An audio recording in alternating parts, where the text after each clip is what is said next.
Hello and welcome to a new exciting episode of Batmantary. With me, as always, is my group of co-hosts, one of which wants his face on a dollar bill so bad because he can't afford to get it on the $5 bill. Hello, Ryan Cam. How are you doing today, Ryan Cam? I'm doing good. I've been looking forward to this. Okay, that's great. And another guy is a guy who wants to be Batman so bad that he grew out of facial hair and he's going to disappear for 8 years just so that way he could try to recreate the Dark Knight Rises. How you doing, Matt? Hey, I'm just trying to find my. I'm just trying to go on the soul searching, bro. But yeah, I'm really excited to get into Batman '89. Now we're getting into the good stuff. That this is actually a real Batman film and not the Batman '66 that we did like a couple weeks ago. You will become a legend, Mr. Wyatt. And another guy with me is the great party man himself who wants to be Prince so bad that he is going to literally dress up half like Joker, half like Batman and start singing Party Man. Look out for on his channel next time where he's going to be singing Prince songs, especially Party Man. How you doing tonight, Jacob Martin? I'm doing pretty good. I'm very excited to cover this movie as well. I do have a soft spot for this movie. This was the movie when I was starting to get more into superhero films in my teenage years. This was actually the first Batman movie I watched, and I still enjoy it very well. So this is an exciting one to revisit. Okay. And with me, and last but not always the least, is a guy who literally grew up with this movie. This guy lived this movie. This guy was there opening day and saw this movie.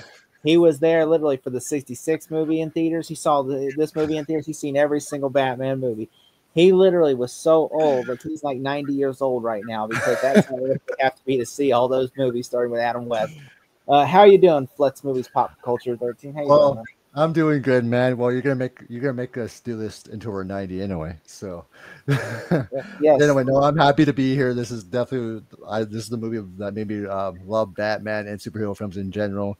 I watched the just many times, and this movie means so much, man. This is what it's gonna be awesome to watch with my awesome friends like you guys tonight to share our love for Batman 1989. So this is gonna be a lot of fun tonight. We're getting to the good stuff.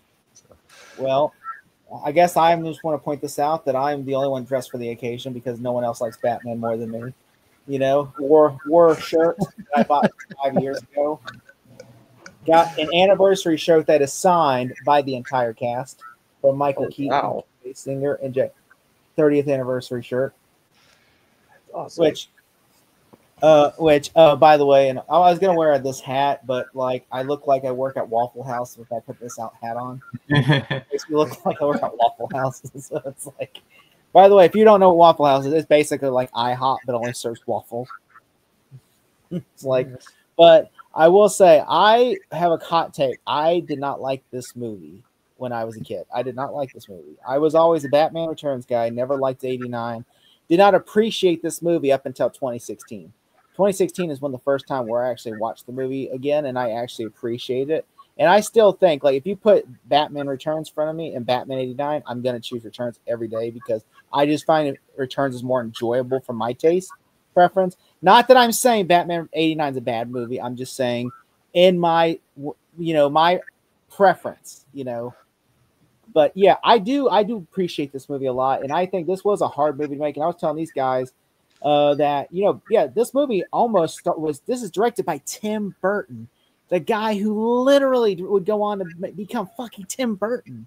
Instead now it's like this movie made his career really because he did like Pee Wee and he did Beetlejuice, but like that wasn't they were their hits, but they were not big like Batman '89 was like this was like hey you could do whatever you want.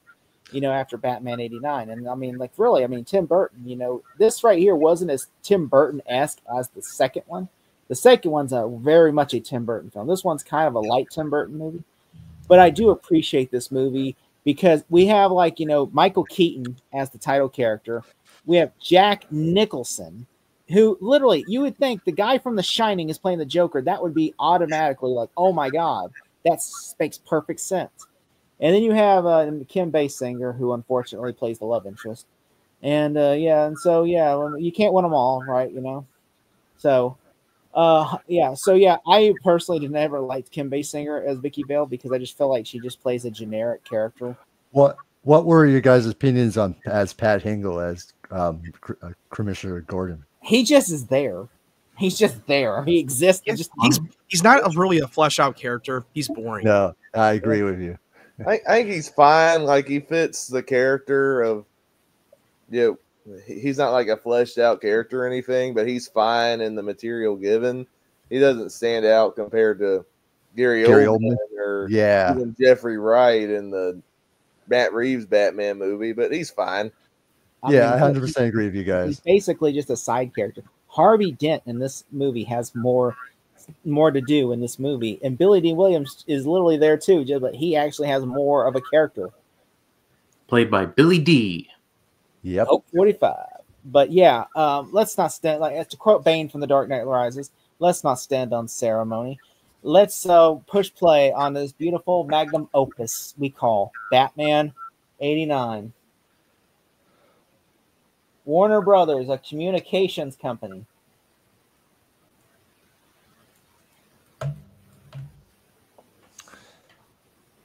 But now, remember back when they were a communications company? Now they're just what? Now they're Discovery. They're a Discovery company.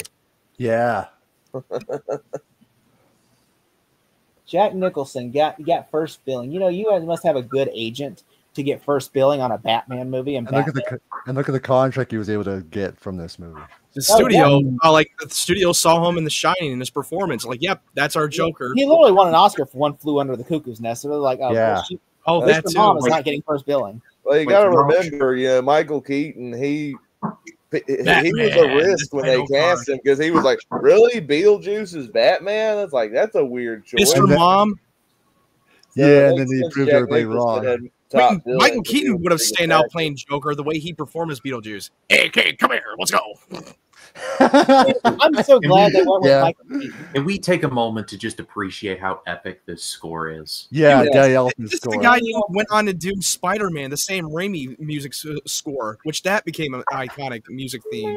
Yeah, Danny Elfman. Like, no matter what iteration of Spider-Man that you love from those music, the music theme will never be as good as what Danny Elfman did for this Raimi version. The lead singer. I love a lot of the Batman themes. I love what Hans Zimmer did in the Nolan trilogy. But Elfman's Batman theme is the most epic. Yeah. Well, I still like to listen to the Batman Returns version. This is right up there with the Superman score. I like that beat up, like the drum beat up from Batman Returns to when the sewer, the Batman. I mean, it's really difficult which one is the best Batman theme for me because a lot of them were just in top tier music theme. It's got to be Elliot from Nolan to Tim Burton to the Matt Reeves' Batman, because Matt Reeves' Batman was like a mixture of both the Zimmer and Danny Elfman music. Right. Shout out to G. Like boom, boom, boom, boom, boom. I'm curious to know, is there anybody out there that's like, you know what my favorite Batman score is? Elliot Goldsmith from Batman Forever and Batman and Robin. I actually heard a few people say that. Just a few. Oh, with the Superman theme. I mean, I love the John Williams theme, and that will always be iconic. But I'm gonna have to give it to Hans Zimmer for Man of Steel. Like, that was just every music of that soundtrack, a banger after banger. I agree with you because I was working the feeder still at the time, and when that came out, I always listened on my Spotify playlist, and even in some of the later ones that every time, I love lip pumping. I love the way Gotham looks in this movie. Gotham. It looks a little bit more gothic, dark, and gritty on that stuff. Hear the first but you could tell that they shot it in the studio a lot because the grass looks so fake as hell. It doesn't look. It doesn't look like they actually shot it in real location of the city. I feel like they had to build a set around it or something. I wonder how many people thought this was Bruce Especially Wayne when you're watching in an HD or high resolution of 4K, you could definitely tell from watching it. Yeah. I like how the fake out is this is the Waynes. Like, you think this is... You thought it was at first, I saw some reactors, and I saw the reactors reacted to this movie for the first time. They thought it was the Bruce Wayne and the parents getting murdered. They did the fake out shit right here in the opening. And they're like, nope, this ain't our story. The thing about Batman Begins that I liked was that Gotham felt like Gotham, and then afterwards it was like, oh, it's just Chicago. Yeah, I know. They literally shot this as a real city. Oh, that's creepy. Oh, hey, little boy. Interesting. Apparently, there are pedophiles in Gotham that are prostitutes. Well, are we that surprised? It's Gotham. Are you that surprised? Yeah. I mean, she literally was offering a child, like, saying, like, "Hey, little boy." She's like, "She didn't even." Hey, little boy, you want a party? Well, he's like 10. You sicko. Dude is 12 years old. He's 10. Like, come on. Like literally, But I love the world building. Chris Hansen would like just roll. Matt Gotham. Reeves' Gotham was definitely felt like a real Gotham City. I agree with you 100%. Yeah. I mean, I agree with the Dark Knight and Dark Knight Rises felt like it was shot in Chicago because the first one it actually looked like Gotham, but then They they sure completely This they Gotham, really wanted to make it more real world looking. Yeah, it doesn't kill the trilogy for me, and Nolan wanted reality based, and he absolutely got it. It just, like, at a certain point when you start Look, seeing there's a like Lower cartoon drawing Wacker of Drive Batman. and other But places. I didn't know. I will It's appreciate. not I think fun. Batman Begins doesn't get a lot of appreciated love that it I think should have. Very Batman earnest Begins is one of the movie. best origins movies ever. Oh yeah, it's the best Batman origin story they've ever told. A It's proper very one. earnest though. That's Yeah, the thing. easily. It's so I just underrated. love- It's one of the most underrated comic book movies of all time, and especially Liam Neeson is the most underrated Batman villain in that Ra's al movie. Ghul. Ra's al Yeah. Ghul. Ra's al This- Ghul, Liam this Neeson. movie- Yeah, that I was just perfect. love how I just love how frickin' the Narrows just get completely dropped from the lore as soon as Dark Knight begins, and that one other dude, the guy that was from Sons of Anarchy, I forget his name now. It starts with an F. I think I know who you're talking about. I think I know. You know, this whole movie was shot in London, by the way. Oh really? Oh Oh, yeah, they did. Yeah, they shot this in London. Yeah, and these are all British actors, by the way. None of these actors are American, except the You only can tell people that they're trying so hard to pull off a fucking like Boston accent. like that guy is British. He was in Doctor Who, and you see his real accent in Doctor Who. He's like, "Oh yes, Mike." Yeah, right for here." sure. Yeah, they did something a little bit different where they did not do an origin story of Batman, that he's in his early career where he's still coming out of the shadows and letting people know he's out there, He's coming and out. everybody's afraid of him, and they're spreading like wild urban legends about Batman. I mean, I Batman thought is. that was a cool way because this was like the first time I watched Batman as a kid. Was this movie, even though like some other movies were out. This was kind of a neat way to be introduced to Batman because it shows. This one does a good job of showing the mysterious side of Batman. Like, who Yeah, he is looks scary. Like we're showing the views of the criminals on how they view Batman. Yeah. And I love how the way the suit looks too. Oh yeah, he looks more scary with his cowl on. Super Kick Party. The gun sound effect was so old school, fake You know, he sound was supposed effect. to in say, that. "I'm Batman, motherfucker." It's like pew pew Like, pew. that line. Batman. That's like John Peters. There's the thing. Here's the thing. He's gonna say the thing. I'm Batman. Yeah, he was supposed to. That was the line. The line was originally, "I'm Batman, motherfucker." But then, like the studio said, "You cannot say that. You He can't drop the F bomb. can't say." I mean, they But said did that you? was so But cool, did though. you know? Did Can you you know? imagine? Did you know? Here's the thing. Here's the thing. Out of all the iteration of Batman who said the line "I'm Batman" or even dropped Batman, Yes. Ben Affleck has Right. never once said "I'm Batman." Not Never. once. No, No, he Never. He's the hasn't. first actor that ever said I'm Batman. Robert Pattinson said, "I'm Vengeance." He never said, "I'm Batman." Well, he did say Batman. Batman. well, he's got the Batman too, so there's plenty of He'll time. say it in that. But he did name drop Batman as he was Batman. He's like Batman. Yeah. I mean, you know what? It's We really were actually talking cameras. before we went the live. lightest city on Ryan, Earth is Did electing you know a that Ivan Reitman almost directed this movie, and Bill Murray would have been Batman? Oh god, Yeah. can you imagine him being Batman? I know, right? He would have been a hell How of a Bruce different Wayne. would have He been? a hell of a Bruce Wayne, but just a bad Batman though. I'm Batman. Oh, hey, it's To Lando. be good, for goodness sake. Yeah. But Billy D. Williams did reprise a role as Harvey Dent Two-Face in the Lego Batman movie. That was a little bit of a fan service. That's right. Yeah, I I hate remember that that. he now. never got to play Two-Face in live action. That Yeah, he was never had a missed chance. opportunity. He only had one role, and then they recasted him in the Joel Schumacher's version of Batman Forever, which was essentially more of a soft reboot of the franchise. Yeah. Tommy, from Billy D to Tommy Lee. Oh, there you go. Oh wait, the only thing is Which Tommy Lee's Two-Face was felt way too much like Joker. Let's start this party with a bang. well, that's because Tommy Lee Jones did not understand. He never read the comic book, did not know what the character was. He just And- thought, "Oh, I have to act and- crazy." And he didn't like to work with Jim Carrey at all. He hated him. Oh, No, he I hated. Oh it. yeah. He famously said, "I cannot sanction your buffoonery." Such a very I'm like, Tommy Lee Jones. Like, They, I'm they like, originally I'm sure- wanted to get Robin Williams to play Riddler. They wanted to get him to That play would that have role. been He would have been, madness. dude. Imagine that. He would be fucking Ron amazing. Williams, as you know why he Riddler. turned it down? Because they screwed him over in Batman '89 because they told him he could play the Joker Yeah, because I've they were heard about trying to that. lure Jack Nicholson and they tricked him. And they- and he accepted. Then Jack Nicholson said, "No, I'll take Well, this." And when it comes to Robin Williams, he could do anything. Like if he wanted to play Joker, let him play Joker. He would fucking they crush it. almost got William Dafoe as Joker too at one point. I mean, Oh this Joker, yeah, That would have been good It's too. this funny. Joker is a much better, unique Joker, and I like that this Joker. I mean, look, obviously, I think Heath Ledger's still my favorite Joker. oh But, yeah. He's like, obviously the best one we've had so this far. Joker. I like Yeah. that his insanity is like his plan is. I'm not going to attack the water. I'm not going to he's literally going. I'm going to attack what you love, your food, what your wants and your needs is basically what I'm going to attack. Like He your wanted to guilt, be. He's the gangster Joker. He's the clown gangster of Gotham. like I like that aspect that he's like I'm going to be an evil Because person. because Heath Ledger's Joker was more of a grounded, realistic, where he's more of the anarchist Joker. Like I like just find it funny how And somehow he's a criminal mastermind, and he can see the future. Somehow he knows everything what's going to happen. How the hell does he be able to mastermind, outsmart everybody? That's a big mystery for that Heath Ledger's Joker. Can he see the future? What's the timestamp? I just want to make sure we're still synced in. I am 10 minutes. this guy literally you Okay. could tell this guy's Okay. voice is dubbed. Oh, it's so dubbed. You could tell that cop, Because that they're like, crooked he cop. probably had a heavy British Yeah. accent, so they're like, look, someone's got to dub him like this.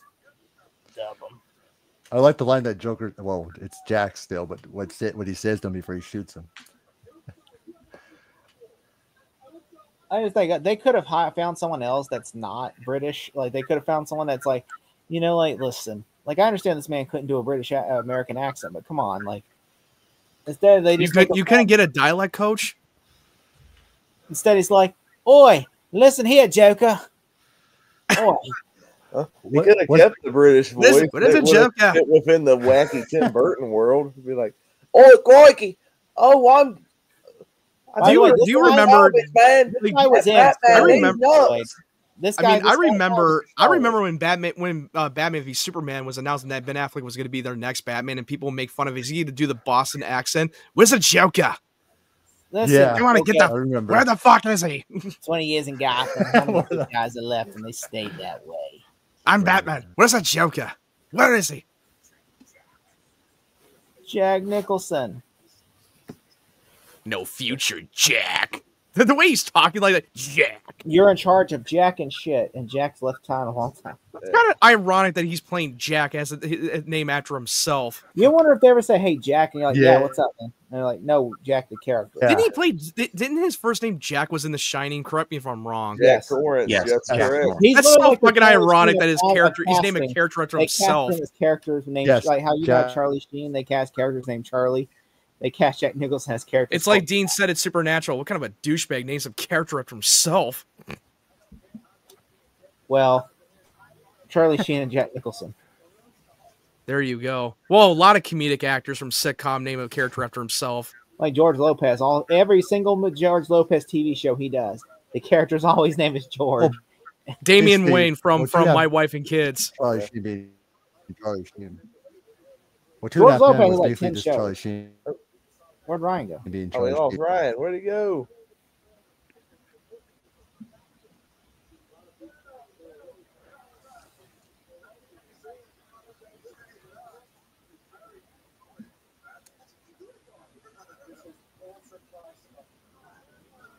Oh, he's back.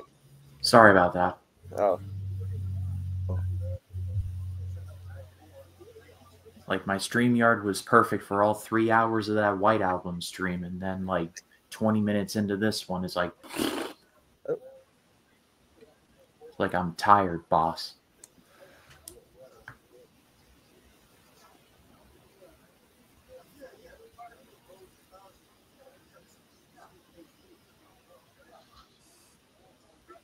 It's either StreamYard or the internet. Well,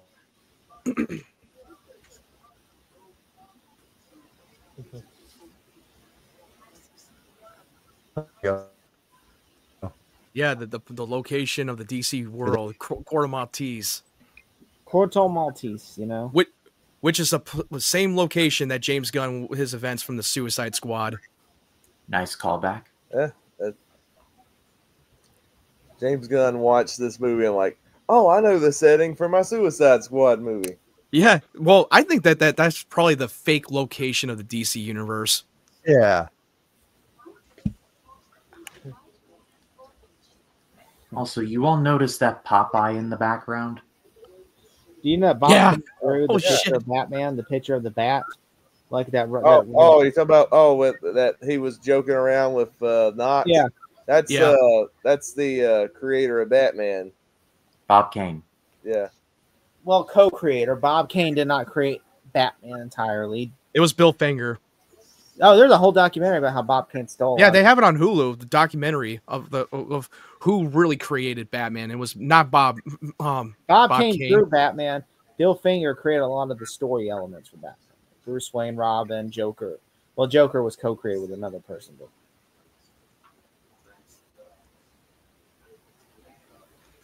What a foreshadowing that Jack Nicholson's wearing a purple outfit, a little bit of a on the nose of one before he's Joker.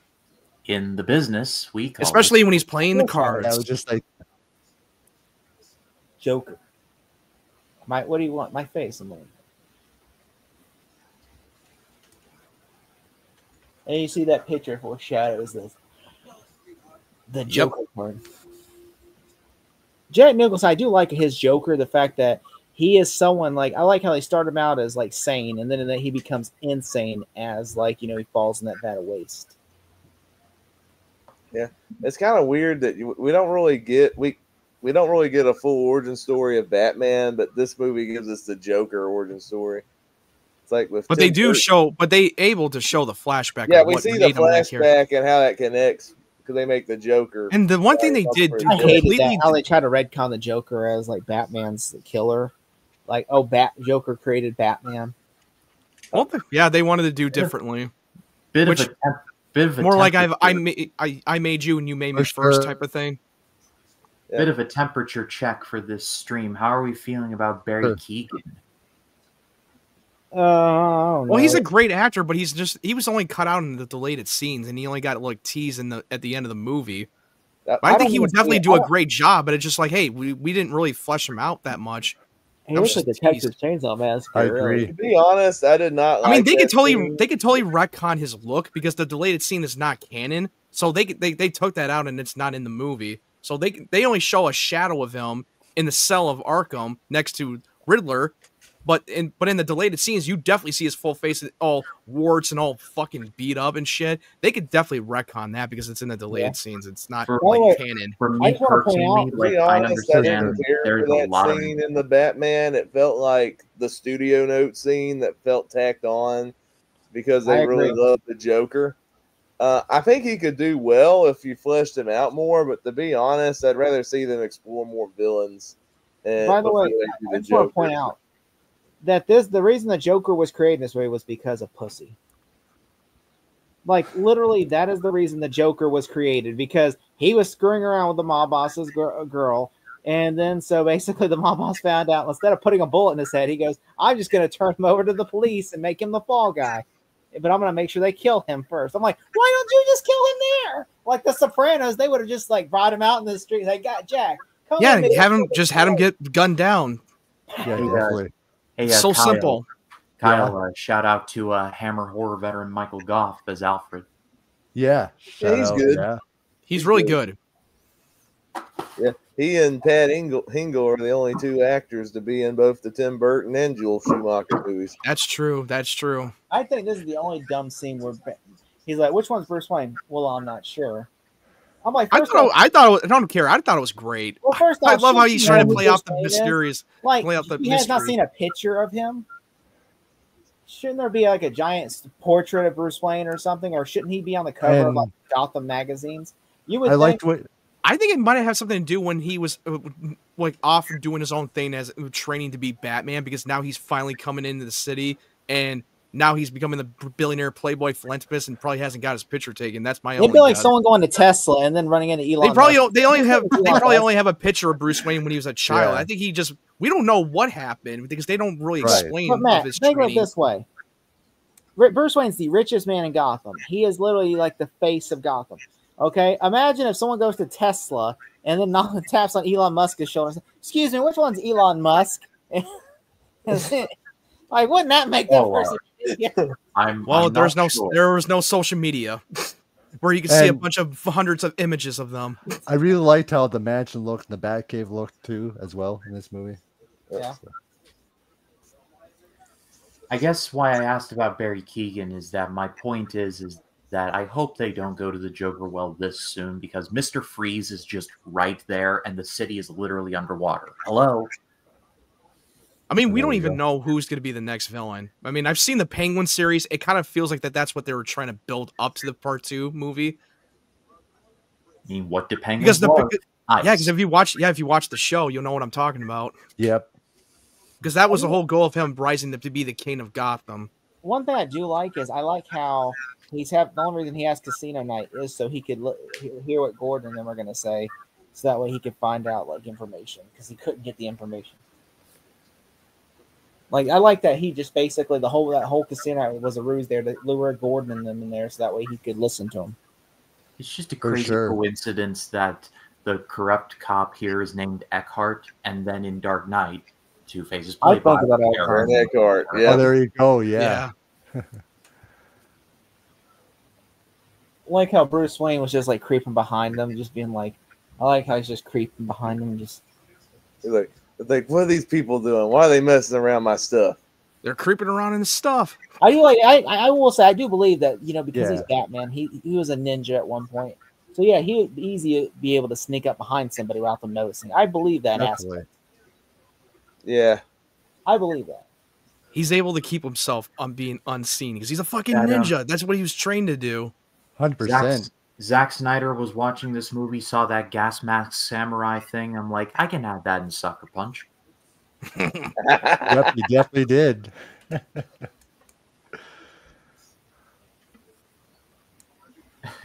Because I bought it in Japan. I bought it in Japan. I bought it in Japan while I was training to be Batman. A lot of people say that Bruce Wayne is Bruce Wayne, but no, Batman is Batman. Bruce Wayne was more of the facade thing. Right. Even Kevin Conroy said that in the documentary about the anniversary of the Batman Mask of the Phantasm, because the moment that his parents were gunned down, that's when Bruce Wayne died and Batman was born. Because when he puts on that suit, that's his true self. When he's on the billionaire suit at Tusk as Bruce Wayne, that's just a mask. Right. Yeah. I think it's harder That's for why Bruce I Wayne love to the, pull off That's why I love Bruce the Dark Wayne Knight facade. trilogy so much, because Christian Bale did a great job of like doing the balance of Bruce Wayne and Batman, to where like it's like two different personalities when he does both characters. Yeah, I agree. I mean, It's like when he's in the suit, he's Patrick Bateman. When he's under the mask, he's his character from Prisoner or from The Prestige.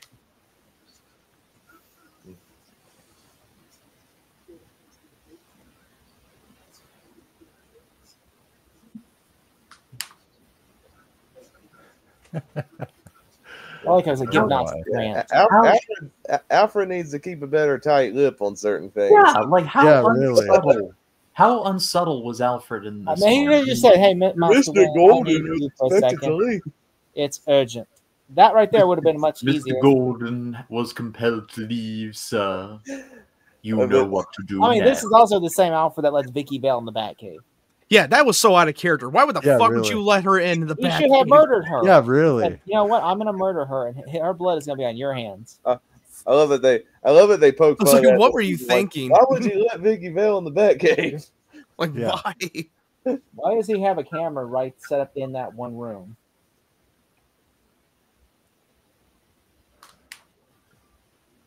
He wants to keep track of every detail in his fancy mansion. Yeah, That's just the in whole case. point. He keeps it under surveillance in his own mansion. Even You don't- people who are at his party.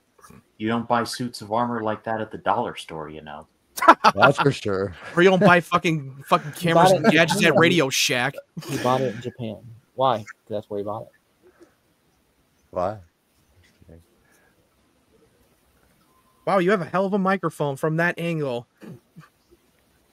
But that must have been some high-tech technology for 1989. That's for sure. This makes some of the stuff in Smallville look realistic. I was just gonna say this subscribes to the Smallville school of we make technology better than it actually is. Somewhere the studios are like, how do we make technology that good? They're like, we're about 20 years away, buddy. 20 years away. That's for sure.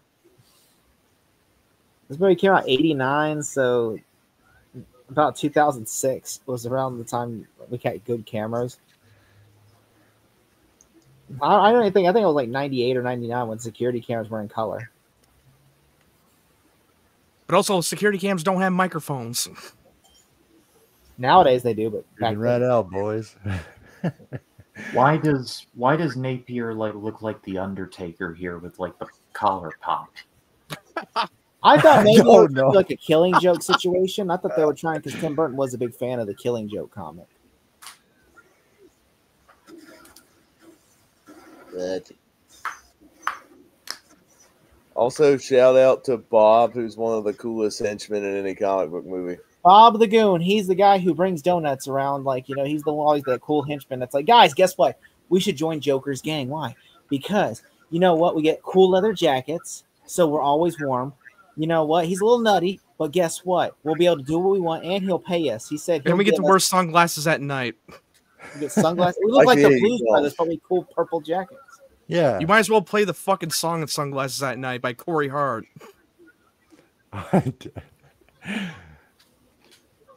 But I think honestly he would just be like a wild card at that point. Like after, like once they kill Bob in the movie, you're like, all right, Joker's in that job. Joker's Yeah, he just kills him. like Bob for no reason, because I guess he's angry. At least Bob was cool. Bob was gonna lead us somewhere. Bob brought They donuts. I think they did stay true a little bit of the Joker's origin, that he fell into that toxic ace chemical of what made him Joker. But there's been many variations of what I'm made him just saying Joker. right now, people are But getting Heath hit Ledger's with the same Joker way. was the first one that never had a backstory. People We are don't getting even hit know right now jack with the about same it. waste. Shouldn't they become For Jokers sure. as well? Like literally, I just saw a guy get hit with waste, like a cop just got shot. with Because waste. somehow Heath Ledger is the most mastermind, and we still don't know how he knows everything that's going to happen. And they pitched me to me, and the guy from Pitch Me poked a joke about it. Can he see the future? How the fuck does he know what's going to happen? He's a dog Yeah, really. chasing cars. He doesn't know what to do when he catches one. He just does. Well, he's the master of manipulate. He's manipulating dead. Also, he's wearing the same. I just want to point out a continuity issue. He's wearing the same outfit that he falls into the waste with. So, and that outfit would be destroyed because the hat and all that's destroyed, and his whole outfit. Well, yeah, his whole outfit would be destroyed. So then why Yeah. shouldn't he have like a different outfit on then in the next show? How is he? Or have maybe the he, same- or maybe he did have the similar outfit his tailor made for him. I just Thank love how he just hits him. You fall. I mean, you want to go for far fetch about this shit? You know, he falls into fucking chemical waste and he survives, and he's all fucking white and completely becomes even more of a You psycho. would look like I'm Freddy sorry. In Krueger. reality, you probably be fucking dead if you fall into that thing. Yeah, just movie logic. It's, I mean, it's called. You wanna be a really comic book real world movie logic for a here? reason. It would be more like Saw. You know, you come out looking like a burnt victim corpse on life support. Oh, He jeez. end up looking like Jigsaw's wife at the end of Saw the Final Chapter. Oh, jeepers. Your hair would be gone. Your eyes would probably be melted, milky eyes. Fun fact: like the reverse bear trap, she was the only victim of it. Everyone else escaped it. Yeah. It's the most iconic part of those movies, and yet there was only one victim of it. I thought that was amazing restraint. Coming to the channel, Solitary. Solitary. Well, I've got to Solitary. rewatch all the Saw films for a Saw exhibition match coming up. Shout out to Why We Love Horror. I mean, I Trivia. literally, like a year ago, I literally rewatched all the Saw movies, even for some of the movies that I did not see, just because I was wanted to see the new movie Saw X. What do you guys think of Saw X anyway? Oh, I love Saw X. That was I so did much not better like than I as thought much it would as, be. like Saw the Spiral. It's low key amazing. Like like people have likes and dislikes. The Saw films are surprisingly consistent. Think about they kind of went back to the basic of what the first one made it so good, and also it focused on the perspective of Jigsaw, who is more of a protagonist than the victims. Exactly. I don't know. I just felt like Saw. I thought it was okay. To me, I'd rather watch Spiral. I thought Spiral was more enjoyable to me. It was fine. It's not a movie I care to watch again. It felt like it was a rehash from fucking Seven from David Fincher's movie. And the voice was horrible in Spiral. I will agree with that. Like, hello, Detective Banks. Sam Jackson was just there doing his Sam Jackson thing. Yeah, just saying a line. That ending was awesome. Okay, I like that ending. The ending was so ending dumb as fuck and shit. I hated it. I loved it. It was like that to me. I showed a friend of mine never seen any of the Saw movies, and she was like, "Oh my god, that's so cool how they had the pig." Oh, look at that! Batman inadvertently killed him. Like, I appreciate it's like Batman inadvertently created the Joker. Like, I appreciate Chris Rock's willingness to dive into horror, but yeah. No, I'd watch that over Saw at 10 any day.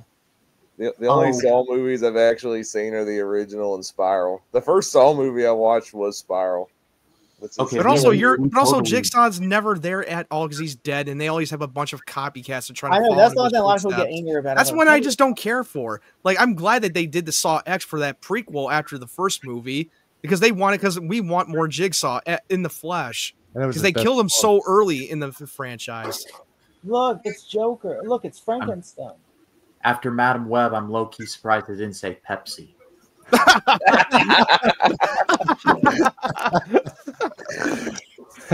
I bet they took notes from that movie.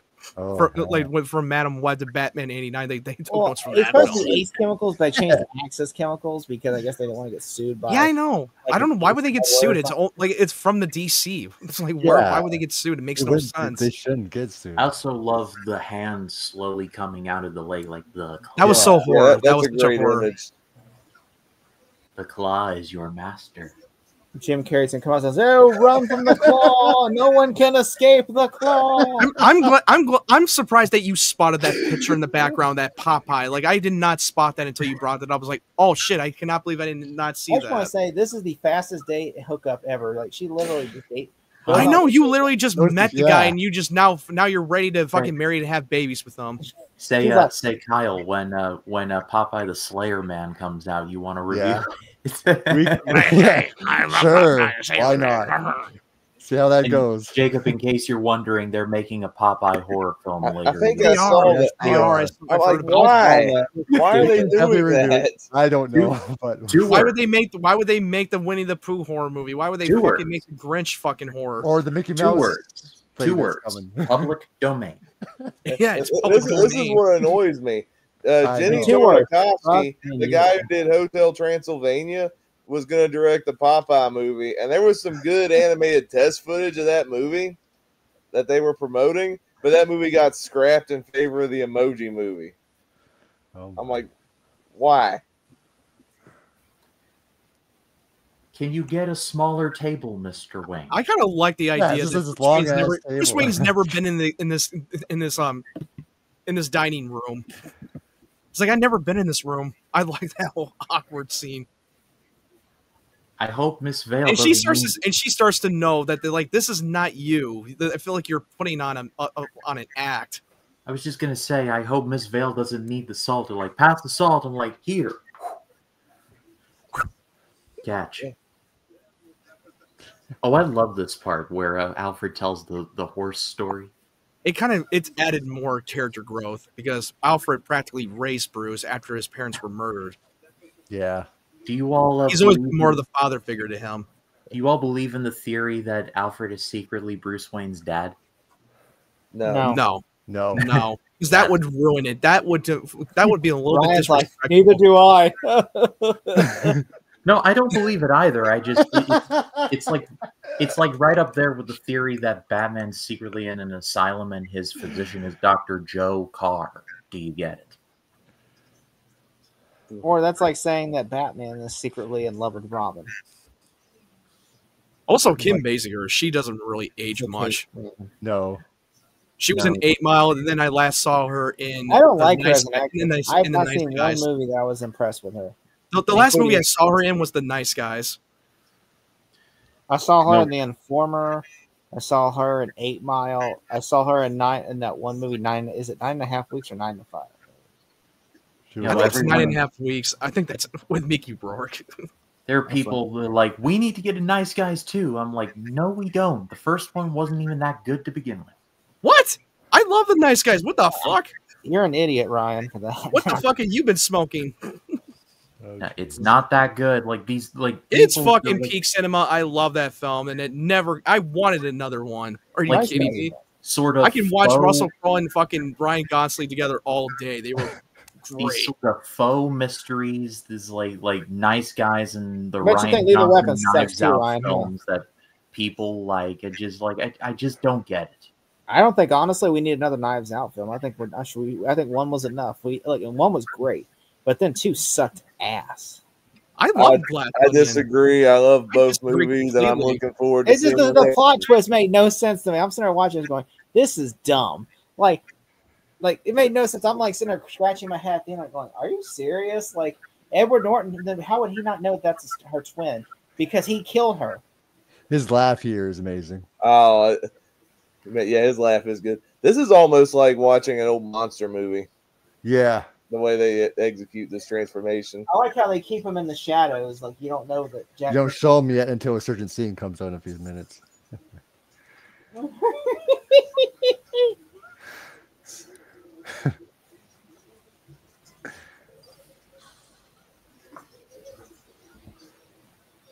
It's like Warner Brothers saw The Shining. It's like, yep, that's our Joker. All work and no play makes Joker a dull boy. There you go.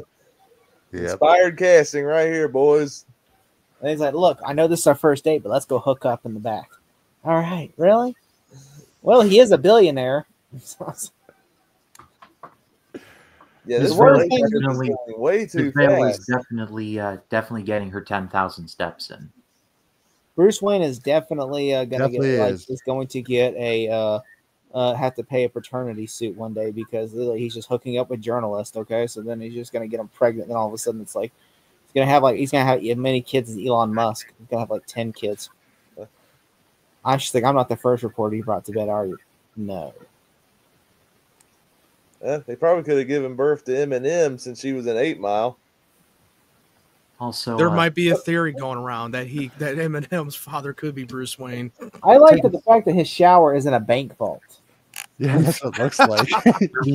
I mean, that coach in Smallville sauna was in like his office, so it's not that impractical.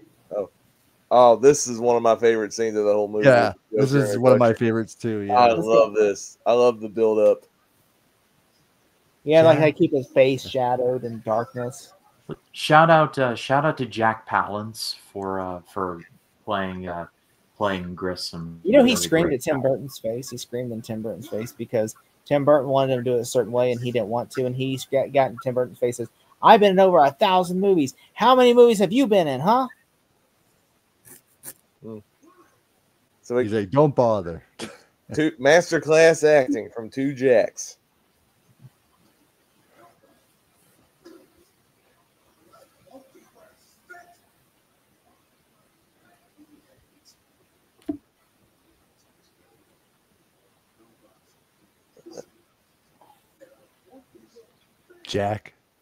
Jack's dead, my friend. My friend, you can call me Joker. And as you can see, I'm a lot happier. Not happier.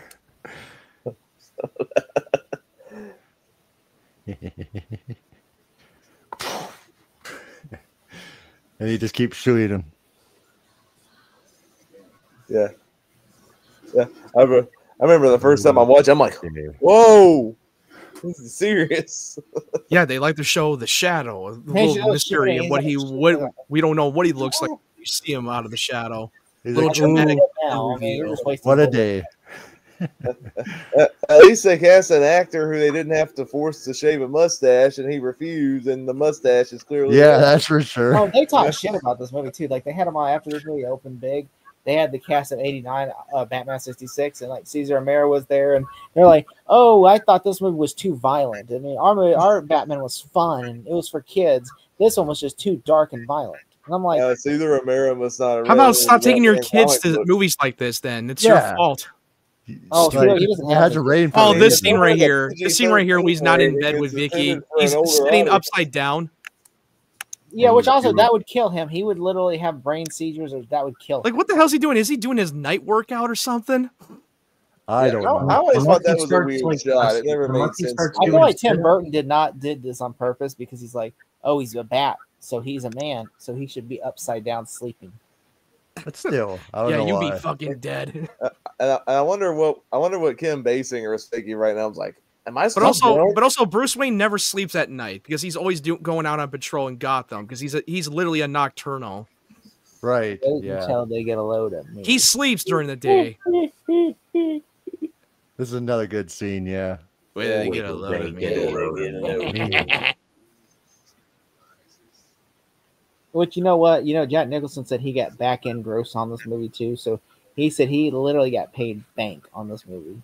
He also made off the box office too. Oh my yeah. god, he slept on the fucking couch. He basically got the George Lucas deal. Oh yeah, Jack Nicholson said he still to this day gets great residuals from Batman '89. It doesn't surprise me. That way he can go sit at a hockey game, a basketball game now, and just like he can live off that money. I will say the makeup work is still very good. I agree. Yeah. It kind of almost looked like a little bit of an influence from Cesar Romero's from the Adam West Batman. It's more darker. Yeah, he's like a more sinister version of Romero. Romero's like the goofy G-rated version. Let's get the mustache. I have a mustache. You know, got that music. There was, playing I remember everywhere. in Batman '66, there was an episode where the Joker was playing baseball. And I'm just, the Joker was playing baseball with like in prison. They're in prison. He's playing baseball, and then he throws the ball and makes an explosion and then disappears. I love how in that universe the inmates of Arkham Asylum get their opportunity at vocational school and speech therapy and trades and hobbies. Really? Yeah. Oh, there's even the one Was it time the where Adam Joker- West show?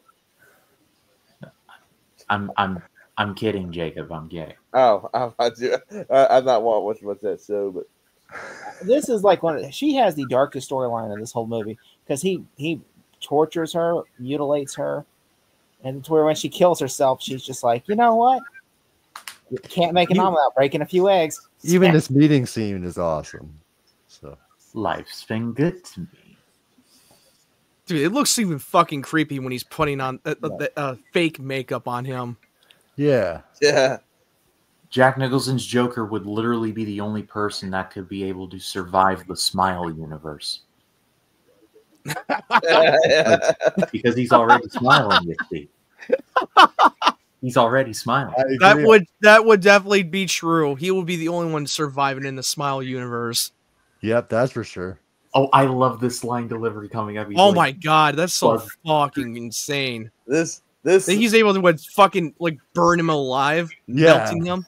And the like whole he's face, burning him all- alive. And I'll never forget the first time I saw this. I was like, "What the?" That's some fucking that guy. That's how demented he is. And then it's turns just him all into the, a just the corpse. skull. Corpse, yeah. just insanity. Wearing badass leather jackets and sunglasses in nighttime. Oh, I used to play the Lego Batman video game on the Wii system, and it was clearly inspired by the Tim Burton Batman because it had like the Danny Elfman score in the background. And Yeah, one of that the, was and you awesome. can play either the heroes or the villains. And when you play the Joker in that game, it even has the hand buzzer. And I'm like, yes, even in Lego form, that's still awesome. Playing the villains in that game was a lot of fun. Yeah. Mm-hmm. I love the line that he goes, Antoine got a little hot under the collar.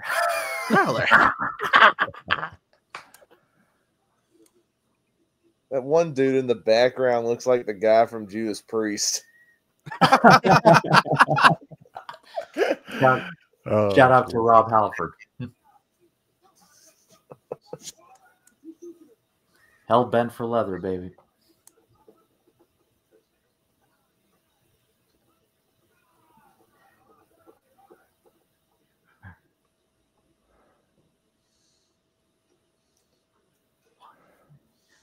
God.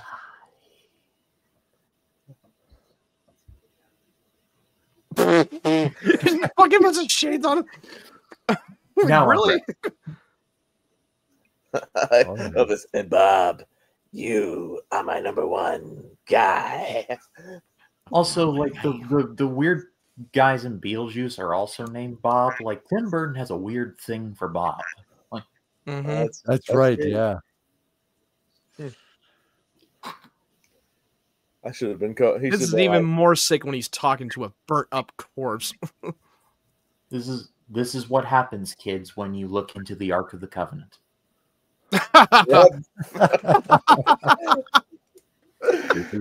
Always keep your eyes closed. This is what happens when you drink from the false grail. He chose poorly. He chose releases. poorly. Yep, the two highest grossing films of 1989, Batman and Last Crusade. Oh yeah, they came out in the same year. Yeah. Okay. Which the Last Crusade is the best one. Oh, by far. I'm already hearing great things about the game of the Great Circle. Kingdom of the Crystal Skull is the best one. We all know it. No, I thought Dial of Destiny was the best I would one. rather watch fucking Crystal Skull over fucking Dial of Destiny any day. I think most people would. I mean, I feel like everybody. You just made Crystal Skull a masterpiece after Dial of Destiny. You know why? Because Steven Spielberg and George Lucas made it, and I knew when that was. I kept telling everybody, and everybody kept thinking, "Oh, you're crazy." When I was like, whenever I was like, the fact is, Steven Spielberg and George Lucas, even if you don't like what they gave us, it was still something original that some people will enjoy later on. And guess what? Now the fact that when Dial of Destiny came out, nobody liked it.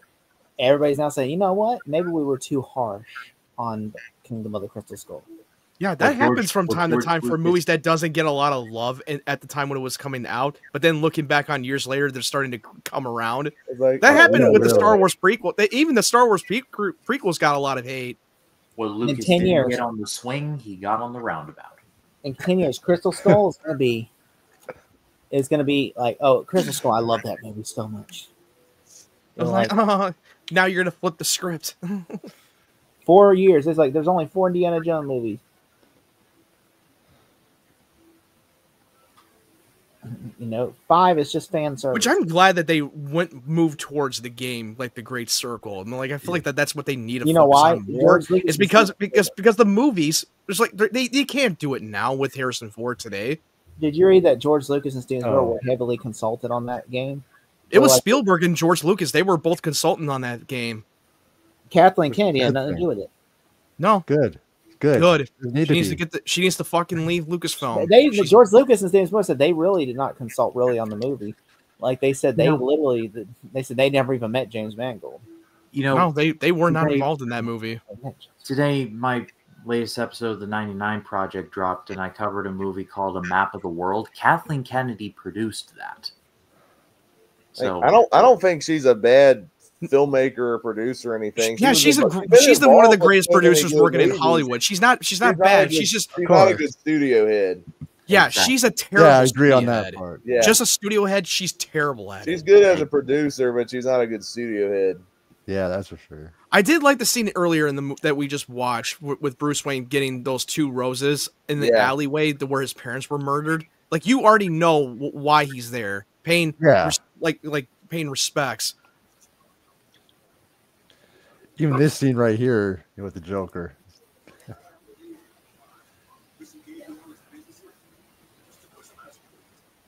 I love Knox there. Did you do time together as children?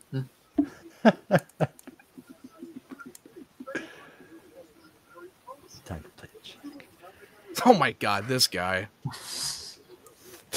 I take it his voice was dubbed too.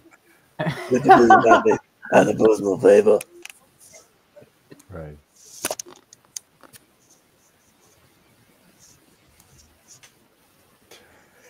The mime attacks is what I call this scene.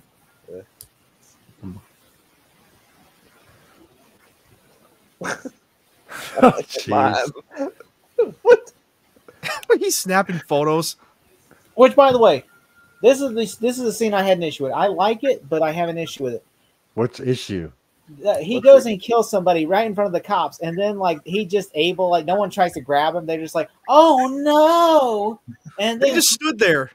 yeah, I think they're still another shock that just happened. Like, you just stabbed the guy, you just killed a dude with a pin. Dude, Like, I mean, there would have been more I'd cops do it. surrounding him and grabbing him out in the. You did it in broad daylight in public. well, it would Yeah, make more right sense if from they tried to the grab him and Gotham then Hall. gunshots opened up and then he Hall. left. That would have made more sense to me. It's like, Yeah, if he killed him. It's time to pay the check. Ooh. Ooh. Ooh. And the score that kicks in with that too. Isn't no, he? the cop just stands there. They're not doing shit. Well, what do you expect? It's Gotham City. Aside from Gordon, they have a sucky police force. That's for There was sure. a cop right behind him. He could have just literally. The He cop just was grabbed him or Huh? something. Shot. Boom. The only Well, this predates the pencil scene in The Dark Knight. the Make this. I'm just saying, you know what? Tim Burton And got John Wick. the Gotham PD makes the stormtroopers look competent. Yeah, that they sure Literally, do. it's just like this. He took the pen and was like, and they're like, no, wait, stop. Don't like Willy Wonka, the scene of Willy Wonka. We're like, are you going to stop? No, stop. Don't stop. Yeah. The most Stop, lethal, don't. the most lethal scene with a pen until the Bourne Identity. If you know, you know. Yes. Yes, the clowns.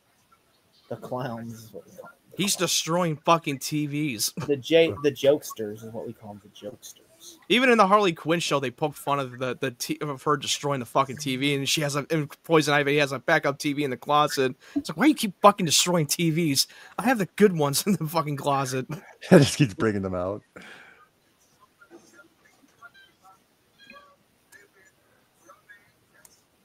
First off, I would be angry. I'm like, Bob's like, I got to go buy another TV, you dick. Alfred, as you can see, just got off his shift at Starbucks. Yep. That's it.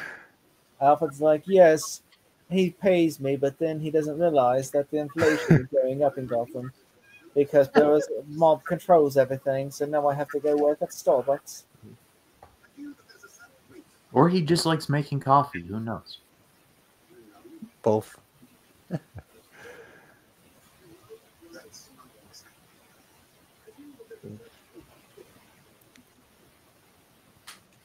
I will say I kind of wish we got to see more of Batman's detective solving in this movie, like when it dives into like the mysterious deaths and the tampering and the chemical products.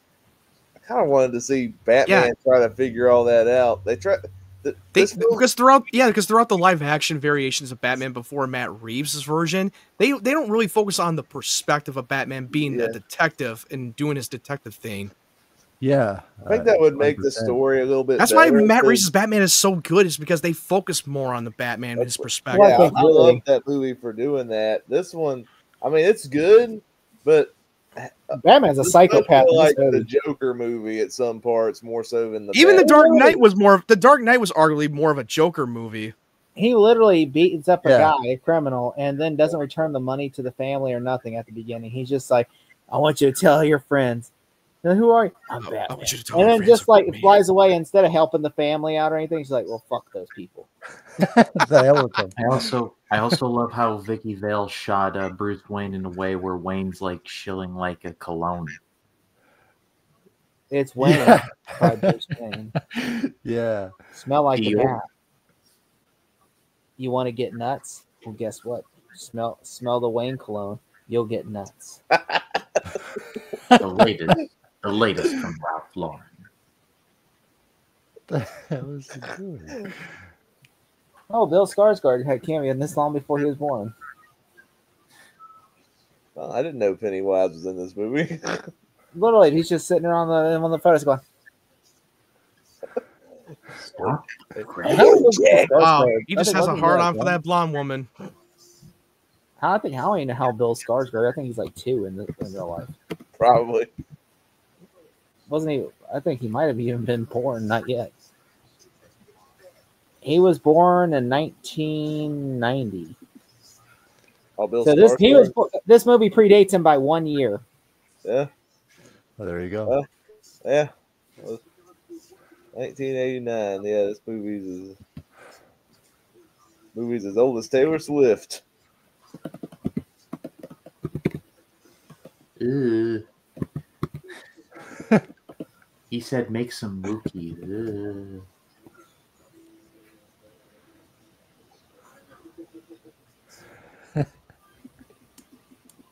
Yeah.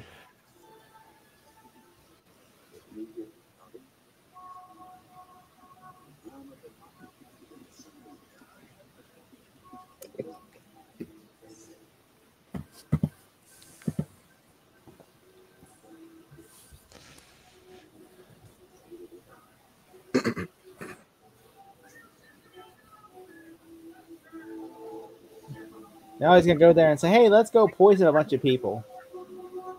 Yeah, his goal is to put in a bunch of bunch of products. The laughing toxic. Yeah, especially during the news. Don't you here. think that's kind of dumb? A plot of him to do something like that, having a laughing toxic into every product of hair, perfume, shampoo. I mean, it's really clever because he's like, I'm not going to attack.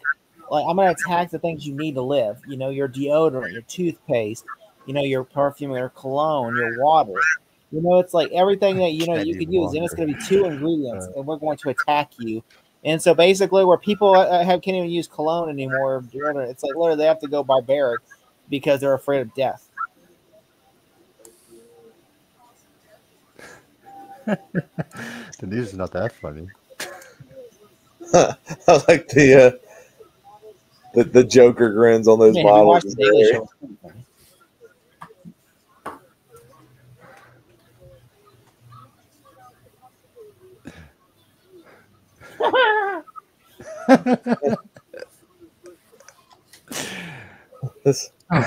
You can tell most of these people She are laughs like Kamala Harris.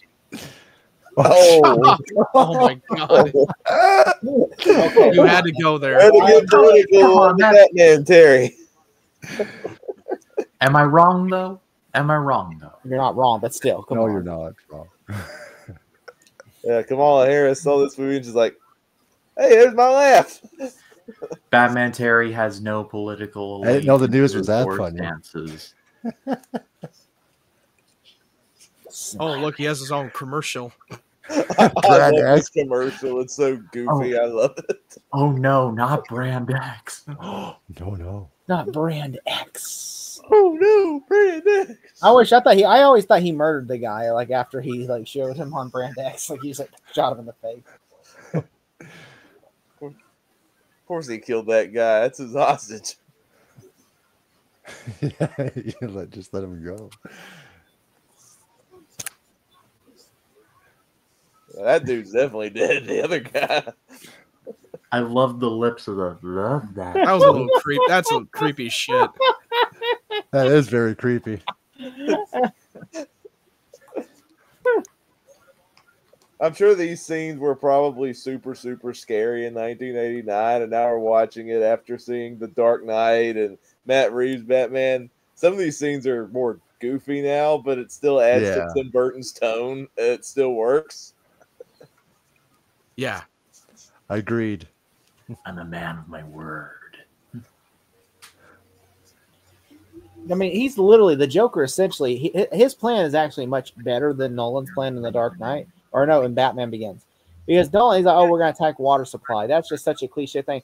At least with Burton, he's like, "You know what? I'm going to attack things that you have to live with." You know, I don't like, know. I don't quite agree with that one. I'm sorry. I'm gonna have I I'm gonna have to beg the differ. Water is more important than hair I mean, literally, products. you don't have to take a shower. Also, I love the touch here of like seeing the dude with acne because he doesn't wear foundation because Smilex is in the foundation. And also, they put their makeup when they're on their makeup gets put on before they go on TV. Yeah. Yeah. She's not wearing any hair products, and their hair's all frizzed up. They could literally brush their hair. He didn't put the stuff in the hair. That's not the flex you think it is, Mr. Mayor. Like taking a shotgun and like pointing people towards a festival is not a good look for you. They can fix their hair. I don't know why it's like, oh, well, it's the Joker. Are they afraid that Joker puts the stuff in the hairbrush?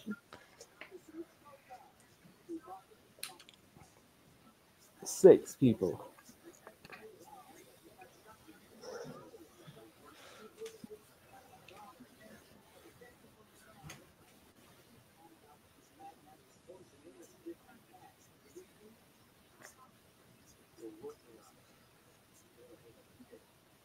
All right. Wait a minute. I'm not like first one was like on like all right, yeah, I'll be there in a sec. Like, wait a minute.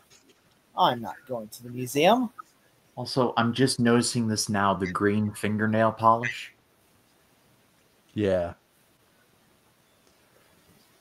Kyle, I think I know the answer to this question, but have you ever seen the movie Eyes Without a Face?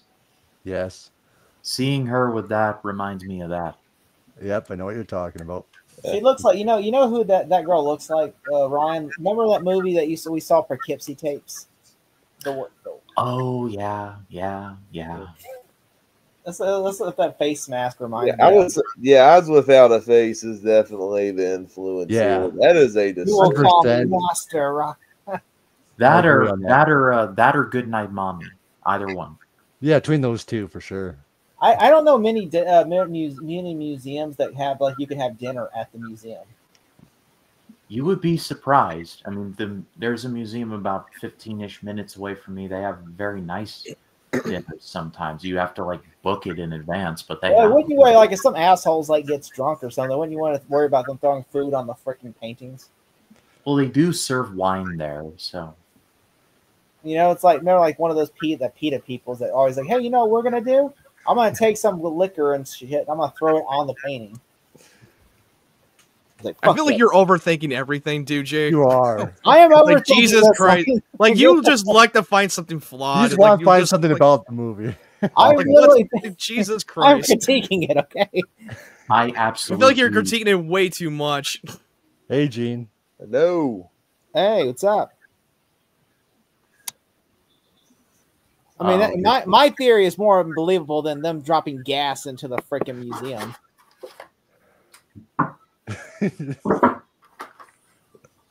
Like, Grimace you think just that they ordered. killed the people? You think they killed the people, or do you think they just knocked them out? I don't know. I think they knocked him out. I mean, Yeah. I think it'd be more believable if they killed all of them.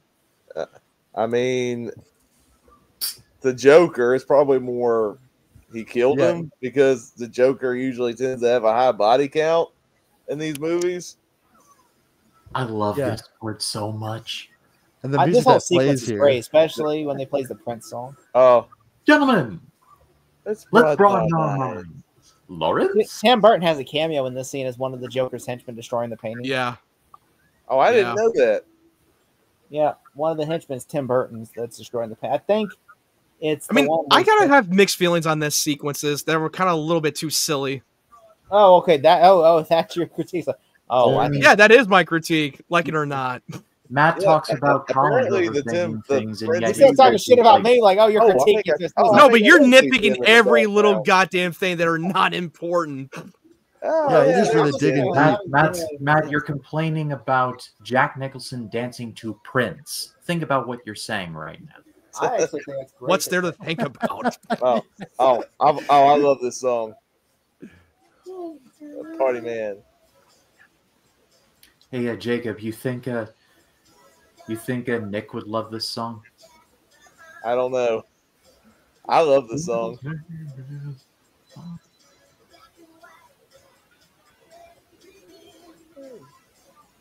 That's Tim Burton right there. Put his Yeah, hand- I just noticed him. I wonder if he still has that jacket. I hear somebody's music, by the way.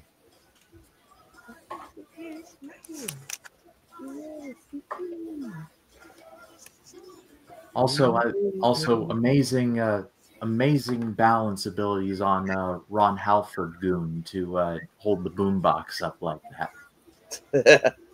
Yeah, for sure. That's what you get when you're both breaking the law and living after midnight.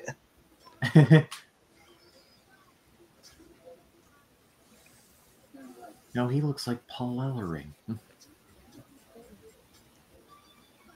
be really funny if he got there and she was already passed out too, and he goes, fuck. I should have got the note sooner. Why didn't she listen? She was like, damn it. All right, let's just leave, guys. Guys, let's go. She's gone. She's dead. Let's go. Come on. Everyone leave. Take that painting, Bob. Let's go. She had one job, just the one. I actually read that the Prince music was actually not Tim Burton's idea. That was Warner Brothers. No, that was the studio because they had a yeah, they wanted like a soundtrack like Top Gun. Oh. But it still works. That song was not supposed to be in this scene. That's the song supposed to be in the parade scene. But Tim Burton and Prince got into it because Prince is like, he says, I don't like the parade scene playing that. And so then, of course, Prince had a song called Trust he had. And he said, look, I'm just going to put this song because you can trust me. He says to trust this song, okay? And so Tim Burton liked that song a lot better. The Compromise is that song. That fit the scene.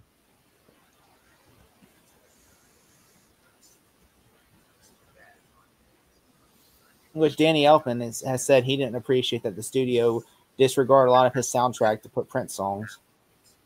And that was one of their conditions for returning from Batman Returns, that they didn't want to use soundtrack songs. They wanted to just have like. Well, Batman Returns, they just let Tim Burton do what he wanted, wanted. And that was one thing they said that Danny Elfman said, I want to use my songs. I want to use my score. I don't want to use soundtrack songs.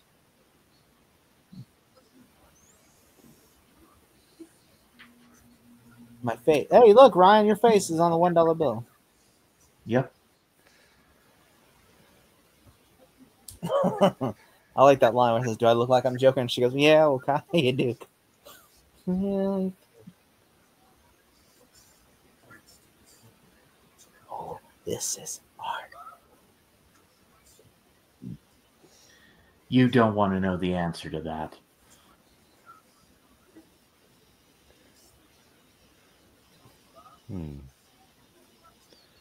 Yeah. He said, bitch, go away. The Alicia. I'm talking, okay? I'm having a date right now. The Alicia story is probably the darkest aspect about this whole movie. He literally pours acid on her face to make him like him, to abuse her. This is messed up. Very messed up. Oh my God. It kind of had a little bit of similarity, a little bit of a callback in The Dark Knight when he's talking to Rachel about the scars, about being disfigured. Batman's the Joker it had that similarity to it. About anybody. Like, he doesn't care about anybody. He's just like, well, once I use you, then you're done. So also, he hates her too because after she turned him, because I guess he blames her for telling her husband about them two hooking up. And so he's like, oh, I blame you. And so I just killed your husband. And now I'm going to torture you because I feel nothing for you now. I feel nothing for you.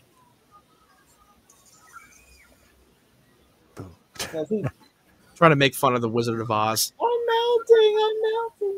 melting. Did you notice that there was a wire coming down when he was coming down through the glass ceiling? Yeah, you noticed it in high definition. I know. Yeah, I'm watching this on my good TV. It's more noticeable. Yeah, it's more noticeable when you're watching it in a high resolution. Yeah. I used to have this on DVD and it wasn't noticeable. So if you watch it on VHS, you wouldn't be able to notice it. You think when they made it for Blu-ray, they would erase that out. Batman could have killed the Joker right then and there and ended the Saul, but instead he's just like, I'm gonna escape with Vicky. Oh, Batmobile. Yeah, technically he doesn't gonna go straight up murder him. At least not yet. He's got kill counts in this whole. I know, but they like to. You know how they like to play off that fucking technicality thing, a loophole of him. He didn't really kill them. Well, he did. Say bye. Someone get James A. Janice on the phone. Man, I always I know I brought this up many times before, but yeah, I always love watching the YouTube videos of the kill count of Batman. that the fucking Michael Keaton's Batman fucking in the Batcave and he's watching on the monitor and here's putting on the fucking YouTube video of his kill counts. Right. Yeah, he just did Creep today, I believe. Creep. Because it was so fucking funny when we watched Batman v Superman when that came out and everybody was complaining that Batman murdered a lot of people. Well, he killed a lot of people. I've seen a lot of kill counts back in the day. He smiled when he murdered the dude in Batman Returns. Oh man! Yeah, I know. He grabbed the fucking grenade, placed it on his belly, and throws him in the. Just drop kicks him in the sewer, and he blows him up. See, yeah. He Like, how do kills you like think 20 how do you think it people in this happened? movie. You think he survived that? Well, if he did, then I don't. Yeah, he kills like 20 people in this movie. And directly too in this movie. Like literally, he throws one guy falls to his death. He throws one guy, takes his feet, and then picks this guy up by his neck and throws him off down like a what's it called, a bell tower. Yeah. Yeah. Yeah, that's right. Yeah, he did. And he dropped him all the way to the fucking pit of the fucking bell Then tower he drops a bomb in a factory and drops the bomb there, and then drives off and lets them all blow with up. people in it. They didn't even leave the fucking factory. Yeah, they just blew everybody up in there. It's like He the dropped people the who fucking bomb in hated. the factory with them in it getting blown to hell. It's like the Yeah, I people don't who care what hated it is. Batman versus Superman forgot about the Tim Burton movies, and they love those Yeah, movies. nobody complained about that shit. Or Yeah, they never do. when Christian Bale's fucking Batman when he was at the fucking Ra's al Ghul's place, everyone was getting blown up. Yeah. Never seen people complain about that.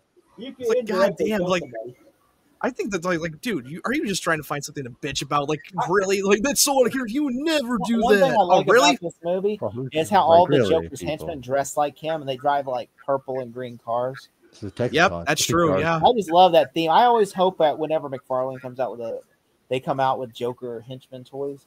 That'd be so dope. I love the part where he just asked Vicky like how much you weigh to carry her on the And then her fucking fat ass like, gets grapple. nearly killed. apparently she weighed more than that. It's like Yeah, because of really. your fat ass, they almost shot me in the face. You could have told me the truth. Like, yeah, I'm an extra 10 pounds. Yes, Michael Keaton. He doesn't really have a Batman voice compared to the other actors. It's like he just has to talks do this, himself, like, Vicky, can't you just? You don't recognize his voice? He just had to get his voice a little bit deeper. Yeah. I mean, I like that more than fucking Christian Bale's Batman voice. He just sounds like he has throat cancer. Or Alex West, one of the two. I need Bruce Wayne. Where are they? Where are they? Are they trying to scare me? It's like, what the fuck are you doing? Like, really? Why you sound like that? You sound like that without me laughing. It's not even that much intimidating. I can't help but laugh. Swear to me. Swear to me. Here's the Batman. Oh, I wear now. do I? Oh, I love this when the guy has fucking two dual swords and trying to play fucking ninja samurai shit. Like, And he just kicks him. John Peters. No, that was a John Peters. Said that he paid $100,000 to bring this guy in. I like Bob's like hell with this. I'm out of here. yeah, he's like, Like- come here, let's go. out.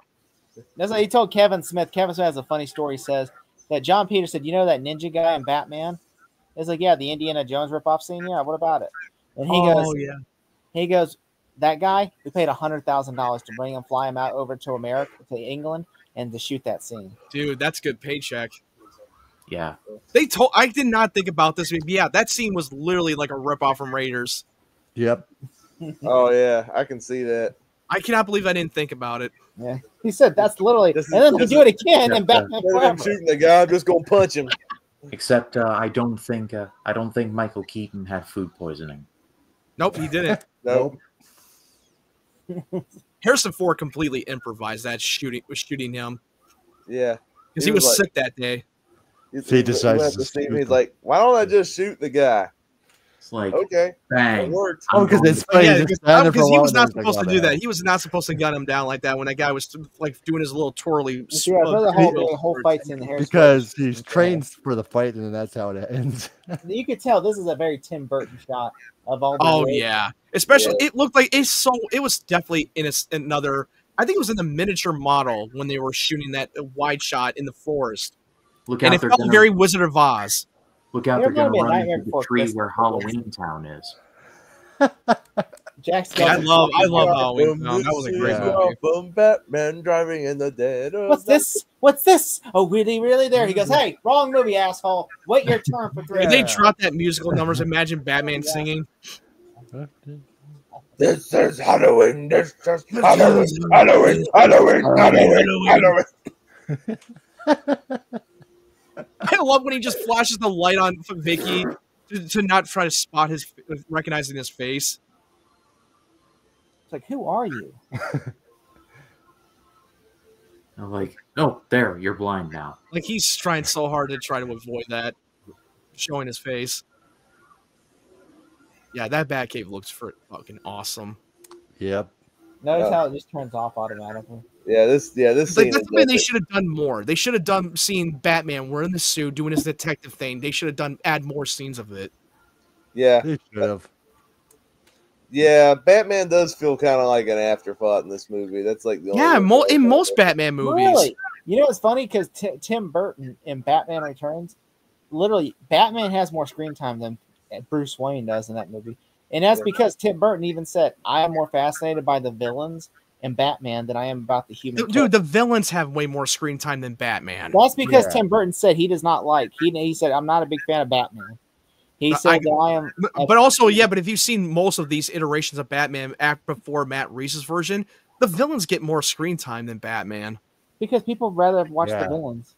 They love the villains. At least in the Dark Knight trilogy, even with the great villains we got, we still get a better idea of who Bruce Batman Wayne. is. Like literally, Nolan And Bruce actually was a Wayne. big fan of the character study of Bruce Wayne's psyche. He was more of a fan of that than he said. He didn't even want Batman. This ironically is Tim Burton wanted more Batman and less Bruce Wayne, while Nolan wanted more Bruce Wayne and less Batman.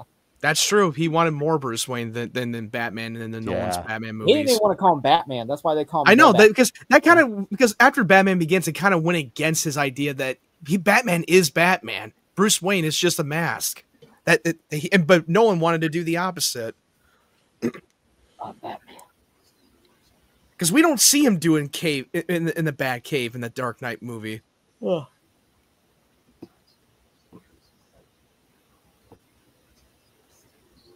Are you Batman? Yeah. Oh God, that shot in the shadow of him. Now I'm going that to was drug you. a great shot. Yeah. I love that. I love that shot. It It's looks weird that so he good. drugs her. He's like, I'm going to drug you now. And Yeah, because the only reason he took her to the Batcave because he has the photo of him of getting his mask unmasked. That's why he brought her there in the Batcave. Yeah. Because you have that film print that you took the picture of me with getting my mask taken off. And you can't expose me. Not today. Not today. I will. Yeah. Some of the shots with just like the eyes, it kind of reminds me of this movie Phantom of the Paradise.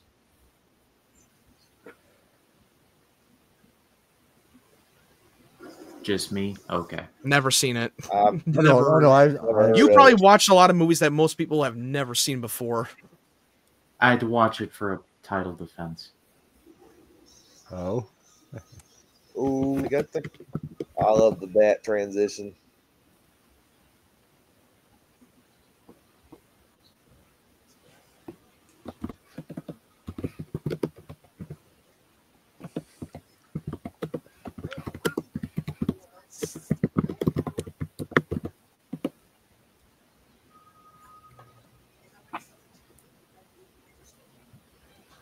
yes.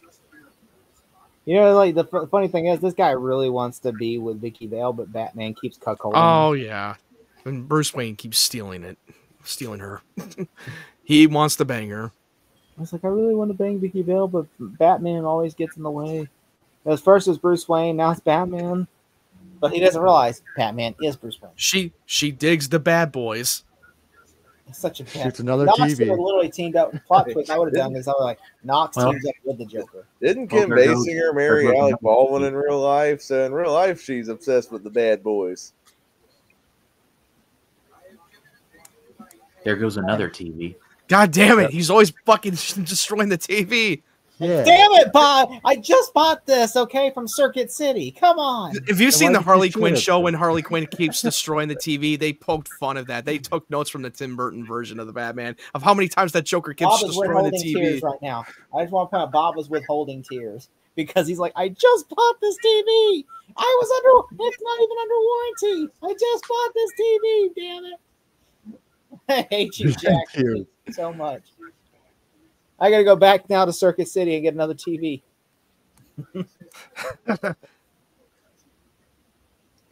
I gotta go back to fucking Costco to get a new replacement. This time with a warranty, hopefully.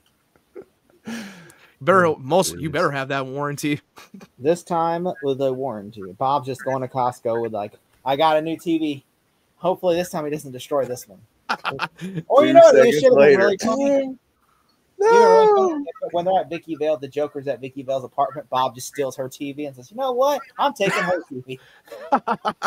I am tired of spending my hard-earned money I'm tired of this shit." Bob's like, he will never reimburse me for that TV. So I'm out of money. Literally, the money he's paying us, I have to go spend my money to replace that TV. Of course, another good line coming up here soon. That's actually my favorite line coming up. Line that would, like, in what world would this work?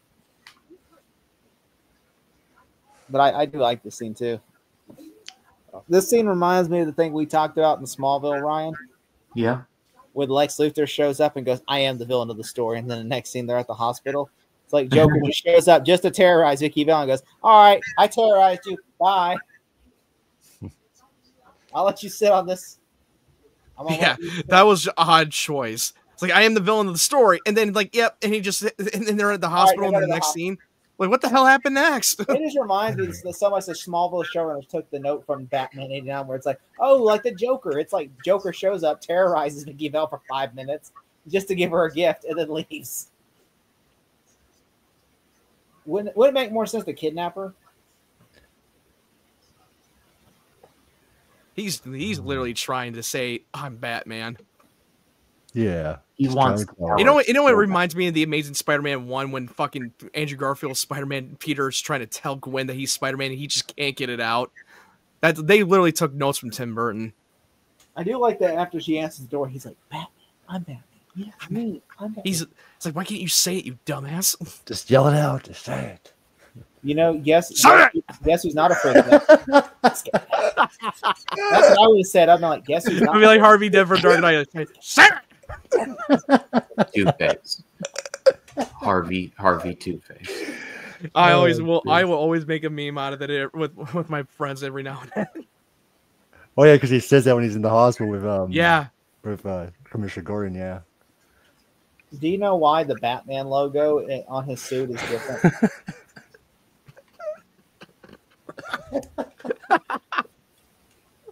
Nope. Look who's here. Saved by the Bell. Do you know why the Literally. Batman logo is different on his suit? I just love how he's just trying to say, You know who's not afraid of bats? This guy. Because I'm Batman.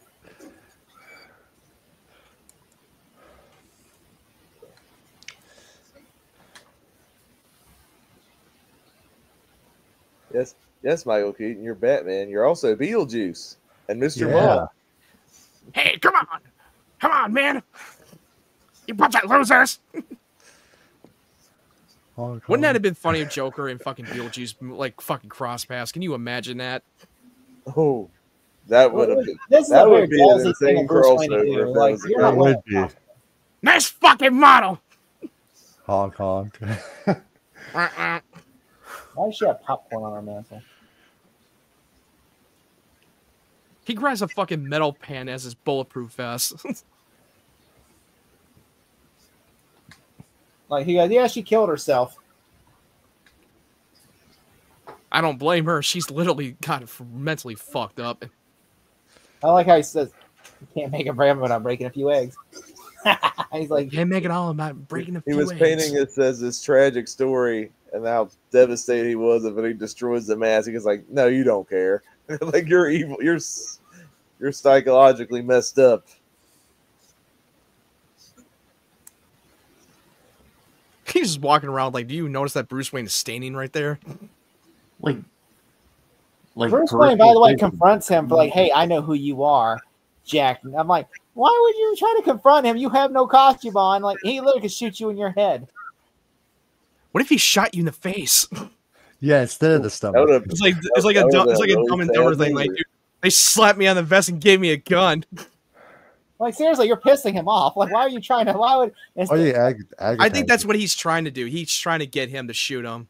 Yeah. So that he can escape. That was the purpose. Especially want to get nuts. Because he knows he's going to shoot him regardless when he's there. I love the build up of this. He's trying to like play a little mind games with him. Come on. Let's get nuts. Popcorn, by the way, he's over there in the corner eating popcorn, listening to him. Like, seriously, I'm like, why are you eating at a time like this? She's like, I'm hungry, dude. I didn't eat anything all day, bro. No, the biggest question I have is why is the Judas Priest still standing there with a boombox and not playing I know, what's with the boom? What does he In need? case he wants him to play another Prince song. Man. He's the hype man. Especially when he's not even playing. Why is he even? It's called an iPod. Get one. He said, "You want to get nuts? Come on!" Yeah, this is when he gets a little crazy. Like that was a great scene. That That had to be improvised. You want to get nuts? Come on! You want to get nuts? Come on! Let's get nuts. Yeah. It's so typical that the villains always shoot them in the chest when they always could have shot him in the head. You can tell that's what the I love in Dumb and Dumber where they just poke fun of it. Like, what if he shot you in the face? What if he shot me in the face? How come I didn't get a gun? Did you get a gun? I don't know. I always love the sound piece of advice: never rub another man's rhubarb. I'm sure there's nothing to look into with that. Yeah. Also, like the line, like you could tell what this was a screenwriter's line when he says, "You ever dance with the devil in the pale moonlight?" Because it's nothing that's never been in a Batman comic. That was just someone wrote this line to go in this movie. I mean, I never read the comic, but I don't think they ever even mentioned that he said that line in the comics. Or the Joker never says that. Like, I mean, that's never been a quote. That had to be new. That was definitely a new quote from Joker. Well, they changed it in this movie to where the Joker killed Bruce Wayne's parents, and that line tied into it. So it's a quote specifically tailor-made for this movie. Yeah, it's they wanted to do a connection, like, but don't you think it was kind of an afterthought? I mean, the idea of him, you made me, I made you, and you made me first, is great and all, but then it just doesn't really matter anymore after this point when he dies in the movie. The feint, like I love. Like I didn't think it really needed that happen. Like why you needed to have someone connected? He had like a fist with flowers in it. Like the best part about his parents being murdered, that was just some thug looking for some money, and things went completely wrong, and that's what made him Batman. But except like, oh yeah, let's have Joker kill his parents.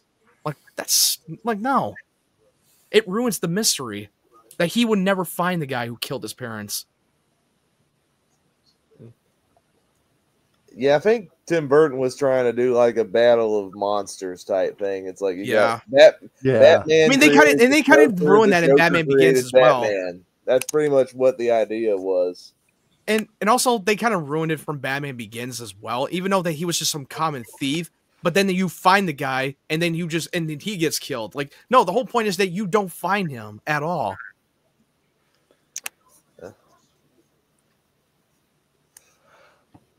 Oh.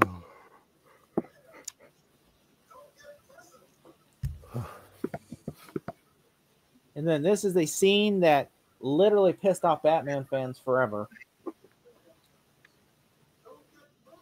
You talking about the retcon with the Joker, or Alfred leading her into the Batcave? Alfred leading her in the Batcave. Oh yeah, that was stupid. Yeah, that was such out of character for Alfred. Like what? Yeah. How to make it sense?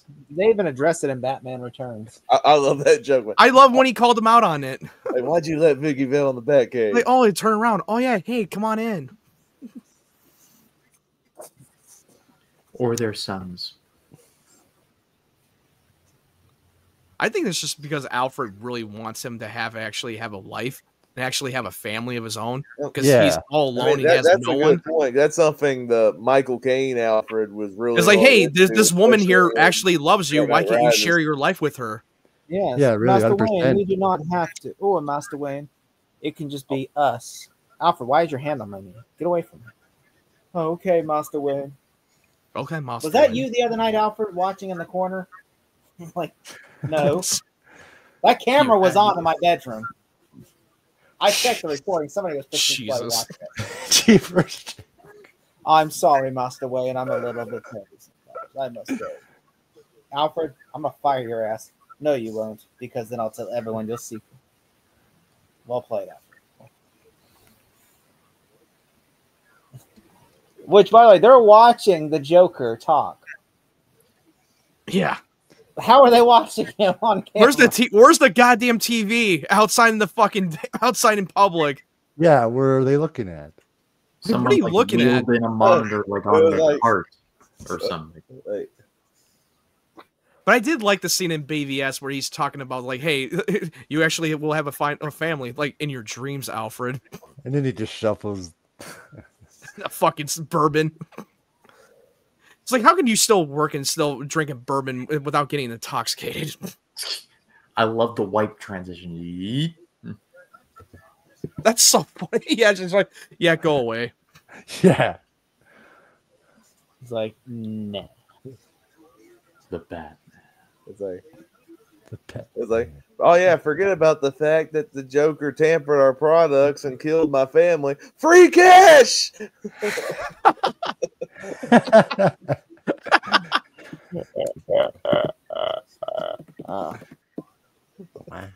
Imagine this was Jared Leto's Joker.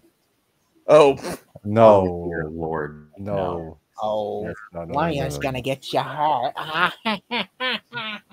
Like, Be I'm like gonna Cesar dump all this Ramirez on cash. crack. Yeah. And then I'm gonna grab you. And then I'm gonna hurt you. Really, really. I just thought he was brutally handled in Suicide Squad, and they completely sidelined him in that movie.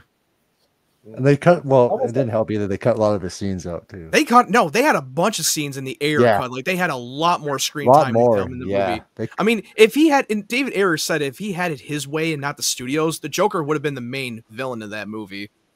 yeah. That would have made sense.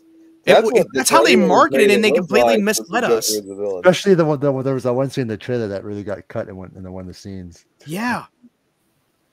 Yeah, I actually. I wish- think the way that Zack Snyder did, how he used Joker in the epilogue of Zack Snyder's Justice League was so far better. Especially the scene when he's talking to Batman in the nightmare sequence was definitely Yeah. amazing. I Like that how was the this- closest thing that we've ever had between Ben Affleck's Joker and Jared Leto exchanging dialogue. I like how we get the opening. Like we get this like flashback, and you hear the obvious music playing in the background when he's walking with his parents, and his father gets murdered. And Yep.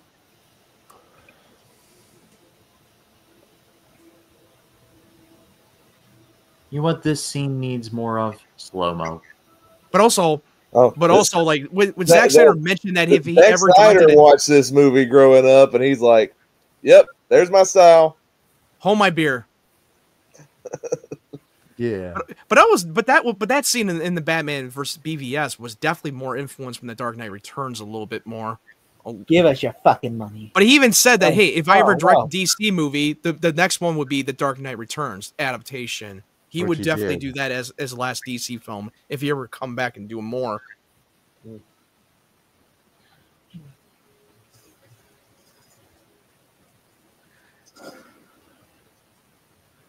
You want her pearls? And he just guns her down like they're his parents, just like that.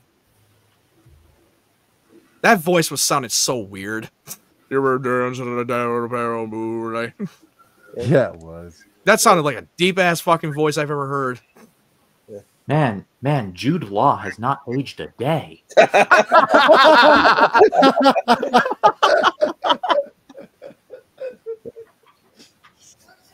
He looks like a guy who wouldn't want to rob a fucking a couple. Like Yeah, that really. mean help me make it make Old sense. Yeah, he does. Yeah, he doesn't really look like Jack Nicholson in that flashback. But also, he No. doesn't look like the type of guy who would just gun down, look like a Either- common thief. Either Jude Law or Johnny Depp from Black Mass. I'll back either argument. He looks more like Jason Isaac than he does, freaking Jack. He does. Good point. Yeah, I forgot about Jason Isaac. Oh god, this scene. He Alfred, led her into the why? Batcave. Why, Alfred? Alfred, you know what? I'm gonna kill her now. I have to kill her to protect my identity. Her blood's on your hands. You're gonna get rid of the body. He's so desperate to try to get him to get a woman in his life, so that he could have a family. Master Wayne, I snuck her in here. Did I do Master good? Wayne. Master No, you Wayne. didn't, Alfred. You did. You dick. Yeah, I hate that you made me do this, Alfred. You sick bastard, Alfred. It's like I kill people. It's my thing. Batman. Murder. Now, if only Men in Black was not a movie on TV, I would really need Will Smith's neuralizer right now. Bye bye.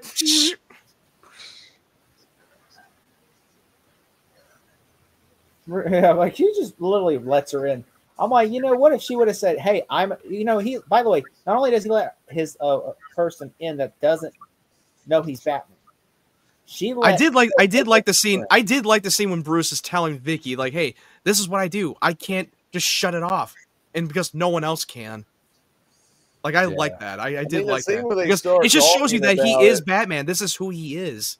Yeah, the same way they start talking, I think it works for the character. It's like she doesn't really have a real reaction. She's just like, "Oh, Batman." Oh, this is. Oh, this was where he puts on the suit. That scene looked great. Yeah, the lighting and everything looked amazing. Was perfect. She doesn't really have a reaction. She should have been like, Bruce Wayne is Batman. What? What? Like, oh, here comes the where he murders people in the fucking factory. He's like, I'm just gonna go and kill a bunch of people now. No, like, fuck this. Yeah. He has a machine gun on his fucking Batmobile. Same thing with Ben Affleck's Batmobile. I love that.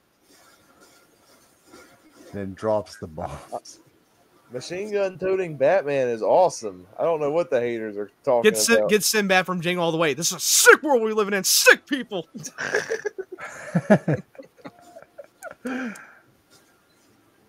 Literally right in front of them, he blew the fucking up. He's got like grenades and bombs. Like, yeah, I'm 90% sure he just blew them up and murdered those guys. We're all thinking it, so here goes. Bomb. Bomb. Bomb.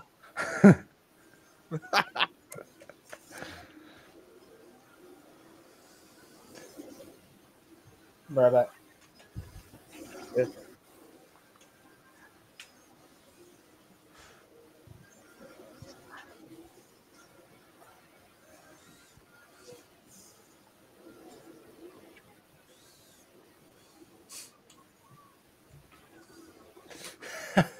Jeez. I see Bruce hasn't shaved in a bit.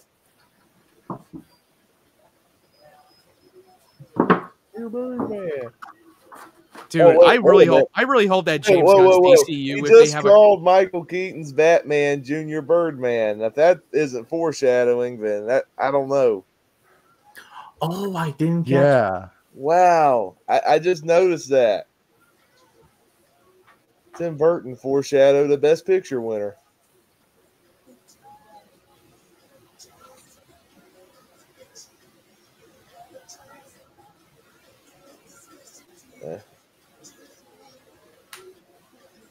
Yeah, I don't like this song here as much as Party Man. Yeah, I didn't like that.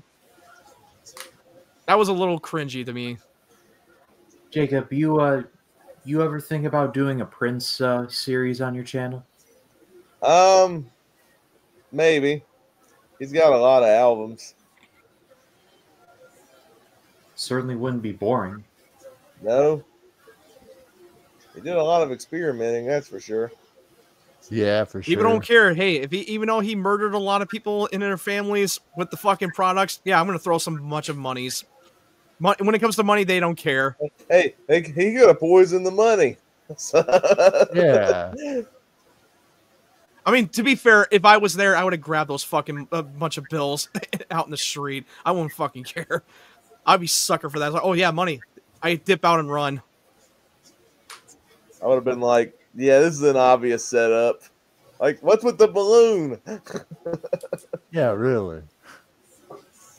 He stole my balloon. That's why you get so mad. And I hope that when we see James Gunn's Batman in the DCU, they should gently change the cowl from his eyes to white eyes in live action. If they were able to make that work in Deadpool and Wolverine with Wolverine's cowl, they got to do the white eyes. I'm curious who's going to play Batman in James Gunn's. Well, he did say that once they have a script that he likes, then they'll make the movie. But as of now, they still don't have a script yet for that one. Okay. Well, that would be nice. Which I'm kind of happy that he's saying that, hey, I will fucking make the movie if the story is worth telling. no matter what it is. So if it's like a story about Wonder Woman and she is sitting on the camp for 2 hours, that's if as long as the script is really good in James Gunn's mind, he's like, well, I mean, it's really moving. Wow. It's a beautiful matte painting tonight. It does look like a map painting. And it's a good matte painting. It's a really good one. It's scrutinized. Well, that was a good shot in the sky there. And where is the Batman? Where is Harvey Dent? Or Harvey Dent is, you know where he is. He's at home washing his ties. He's shopping for ties. Tide Pod Challenge. So obsessed with ties. Man, I even love the architecture in this movie. Yeah. I like, you know what? I like how some Batman. I like when it's a little fantastical. I mean, I know I love. No, I'm fine with them fantastical too. I'm all about that. Where's the GCPD at? Like, you heard this guy say he's throwing a parade. Shouldn't the police be there to arrest him because he's? They would send a SWAT team, National Guard, if it were were realistic. No cops on site, you know. No, none of them. They don't care. You know, it'll probably never happen, but I hope James Gunn, if he does do a Batman, I hope he at least thinks about doing the Court of Owls. I think there'd be a lot of fruit to bear with that. I wouldn't be against that. But also, because I think that if when they're doing Brave and the Bold, they're trying to they want Damian Wayne involved, which means they might involve the League of Assassins. Because he is going to put Damian Wayne in the introduction of the Bat family. But right now, they just don't have the script yet. But they have a pitch idea of what they want to do with the Brave and the Bold. You know, the money. Don't they have the director of The Flash making that movie? Well, yeah, he's attached to it, but who knows? Things can change, and they might change directors at some point. I mean, we're not so sure. I was surprised they still. Because right now they're not. Right now, it's not even greenlit yet. The movie's not even greenlit. It's just in development. I don't think he's a bad director, Andy Muschietti. I think he just made a bad movie. Well, it was way more. I like the Flash movie, but also I understand that it wasn't his best, but it was way more of a studio head film mostly at the time. Like, it wasn't full blown Andy Muschietti's Flash film. Like the CGI, he was more of a director for hire. The CGI alone was awful. They didn't they didn't take their time to make the CGI. I don't understand still to this day why they made the Flash an idiot in that movie. That was a stupid ass choice. I'm like, it seems like they took the wrong notes from Justice League. The Flash movie had 99 problems, and that was certainly one of them. Yes. Michael Keaton was great, though. I will say the two things that are the best. Michael Keaton was my favorite aspect in the Flash. Supergirl and Michael Keaton were great in the movie. Yep. Only saving grace of that movie. Yeah. Even I didn't watch the movie till about 2 or 3 weeks after it came out, and it was losing money. I'm like, I'm still gonna see it just because I love Michael Keaton's Batman. Same. I wanted to like it. I really did. I watched it, and the first 10 minutes, I'm like, oh god. Yeah, I will say the baby falling scene. What do you say? Well, they can't make the baby look real. So how do you like? People that was probably this is in slow mo. The fakest baby since American Sniper. Like, they can't make the baby fall into their fucking death for real. They can't have the real baby. Definitely, for sure. Just for context for everyone, the DCEU started out with Man of Steel and ended with Aquaman: The Lost Kingdom. Penthouse. Let's be fair. The DCEU got disconnected after the Snyderverse. That was disconnected a long time ago. Like, most movies that came out after actually, what disconnected it was Justice League, because that movie. Yeah, it was Justice League. They did the big studio meddling, and they didn't know what to do after that. But then when you saw the first Aquaman movie and the other films that came out after that, it just didn't. It felt disconnected to the Snyderverse. Because when you watch Zack Snyder's Justice League, it felt so more consistent to that universe than most any other DCEU that came out after that shit. Yeah, stole his balloons, guys. Stole his balloons. Like, watch James Gunn's Suicide Squad and Peacemaker. It felt nothing connected to the DCEU. It doesn't feel like you would connect in the Snyderverse. Poor Bob. You Like killed he Bob, was, you bastard! That was his number one guy. You bastard! Yeah, you shot him. Oh my god, they killed Bob! You Bob! bastard! Bob literally did everything. Bob was the Shot. nicest guy. Bob, that's You- what you killed Bob. What could he have done? He couldn't stop Batman from taking those balloons. Bob, What there's could he nothing have because done? Bob stopped him. Like, what do you want Yeah, me to how do? would You he? fly, get a How would he helicopter took and him chase him? down? Oh, dude, the moonshot, Uh, that moonshot near the Batplane was awesome. It is. It could have the been so money right fucking cheesy, but I thought it really worked from that shot standpoint. The Now, Bat logo. That shot is money. I don't care who you are. That was Yeah, awesome. 100%. Oh. Come on. Oh. This scene annoys me. He opens fire on civilians with. Yeah, you got Batman having enough time to shoot at the Joker, and he had enough aim to do Joker that. should be dead 100 And then times. the Joker just has Oh, this yeah, one yeah. gun, and in one shot, But dude, this takes the scene entire itself- plane down. But I'm dude, like- this scene itself, they did the same thing in the Dark Knight movie. He's like, come on, hit me, hit me. Hey, The big old He goggles literally, up, he like, literally took that watches from that, the watches Tim Burton's it. Batman movie. Hit me, hit me. the big At old least, in goggles the, at, like least that. in the The dark, only at least thing, in the Dark Knight, it makes sense. This is Yeah, just- that made sense. Yeah, that made sense. He has him on target lock and he misses. He has Oh him my on God. target lock. What The the only hell? thing How did you missing- miss that shot? Batman turned into a stormtrooper in this scene. the only thing missing is the pilot saying "Stay on target." Oh my god! How did he walk Yeah. into that big ass, long ass fucking pistol, the long revolver? It's like that scene in Scary Movie 4 wherever the Joker has the gun, he shoots himself in the balls. Like, ah, my balls! Ah, my ass! Also, Penis. how was he able to walk in that thing? He would trip over. Obvious miniature is obvious. How does one pistol shoot an entire plane down? I just don't get that. Yeah, I He must don't know have- either. Like if they looked at his pants and decided, like, hey, he looked like he's packing. By the I way, don't know either. this whole sequence right here, the whole church sequence, was never in the original script. Tim Burton created this idea because he saw a cathedral and thought, I want to make a whole third act around that. Originally, the third act was supposed to be at the parade, but then Tim Burton wanted to add, like, he wanted this whole cathedral. Right. Yeah. Jack Nicholson said no one knew what they were going to do. Like, everybody was even when they were walking, Jack Nicholson was walking with Mickey Vale. He had no clue what he was going to say, what his line was or nothing. Because he goes, this was all thought of on the spot. Which I'm like, I think it works, though. Yeah. This church, the church bell tower scene is awesome. So the build up is great. Wasn't even really Tim Burton thought of this. Like, he was like, you know what? And then that's what Jack Nicholson said. We had no idea what was going to happen when we get to the roof. Maybe that was I the like beauty of it, not knowing what's going to happen. It's like you fake a blowjob with the Joker, and then Batman shows up and punches you in the face. Better What? make it 10. Clayton's like, wait, But what would happen if if he didn't show up? If he tries to fake blowjob BJ him, she's getting the Joker's wang in his. she's probably gonna have to do it for real. It's like he's not here. Where the fuck is he? like Wow. Oh, jeepers. Here I go. Here I go.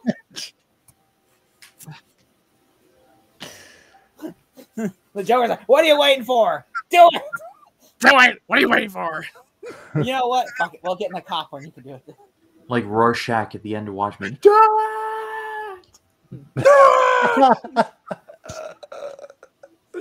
Oh my.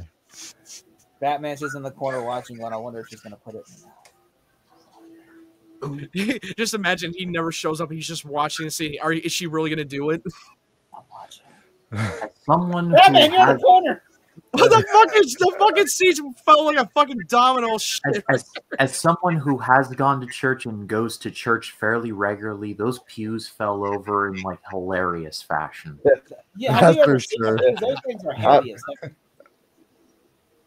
Like that stuff is I- bolted down at my church. They usually are. Like I'm a church goer, and every church I've been to, they bolt those suckers down.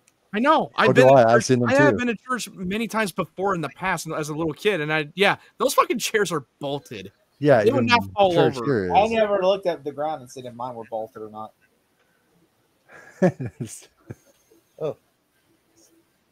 This movie turned into Cinderella all of a sudden. Or Hunchback of Notre Dame. I was thinking with the shoe, Oh, Yeah. yeah, fair enough. Yeah, her heels. the heel. Right, yeah. I can't imagine just walking. You're like, what's gonna happen when we get to the roof? Oh my god! Now they show up. Now they fucking show up. What were Again. you all before? Again, stormtroopers fart in the general direction. I would put a bomb on my bat. I would put a bomb that way it would blow up. That way nobody could track where my ship. Because Batman's plane. They could track. Wayne Enterprises made this. Wow. I would blow it up. Just like in Dark Knight when Bruce Wayne blew up the tumbler, so nobody could find out what it is. Yeah. That was a smarter move on Batman. Yeah.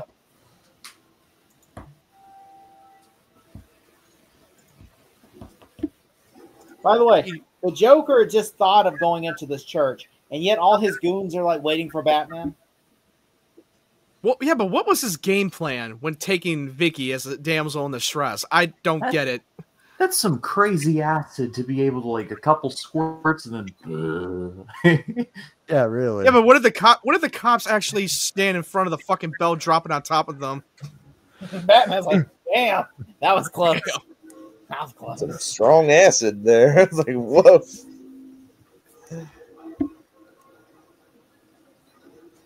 But I guess he knew that there's going to be a chopper and his goons is about to show up at any point, and he's stalling. Commissioner Gordon, I admire your moxie. You're not moving that though. Yeah, you're not pushing it. Yeah. God, I just wish they had a fleshed out better as a character for Jim Gordon. Like, he's more of a generic.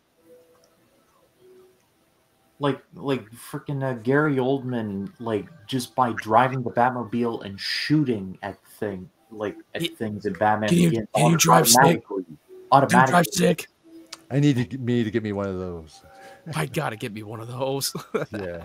Okay. Yeah.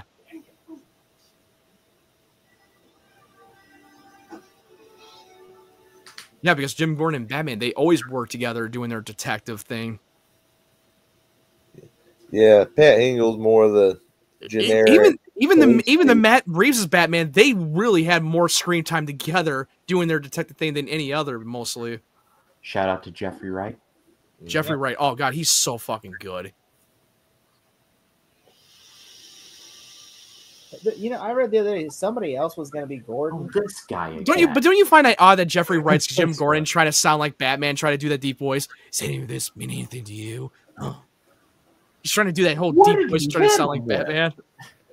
He just ran right I'm into so confused that like the dude was doing cart flips and any other typical henchman trying to do the kung fu Joker's fighting. henchman come from? Like, we saw the Joker's the one that walked up all the way by himself. Yeah. And How did these assholes get up there? Yeah, were they hiding and stuff? Were they just all hiding in the church, just like, oh god, hopefully he doesn't find us.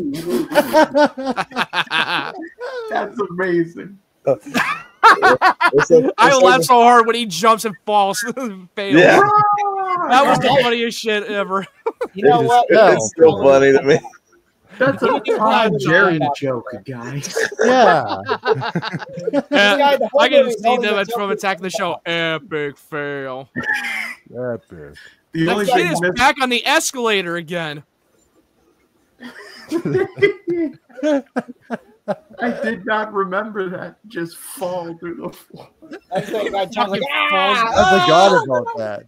Batman just like he would have got Batman Wow. too. He would have got Batman too. We would have caught him by surprise if he didn't Home Alone himself.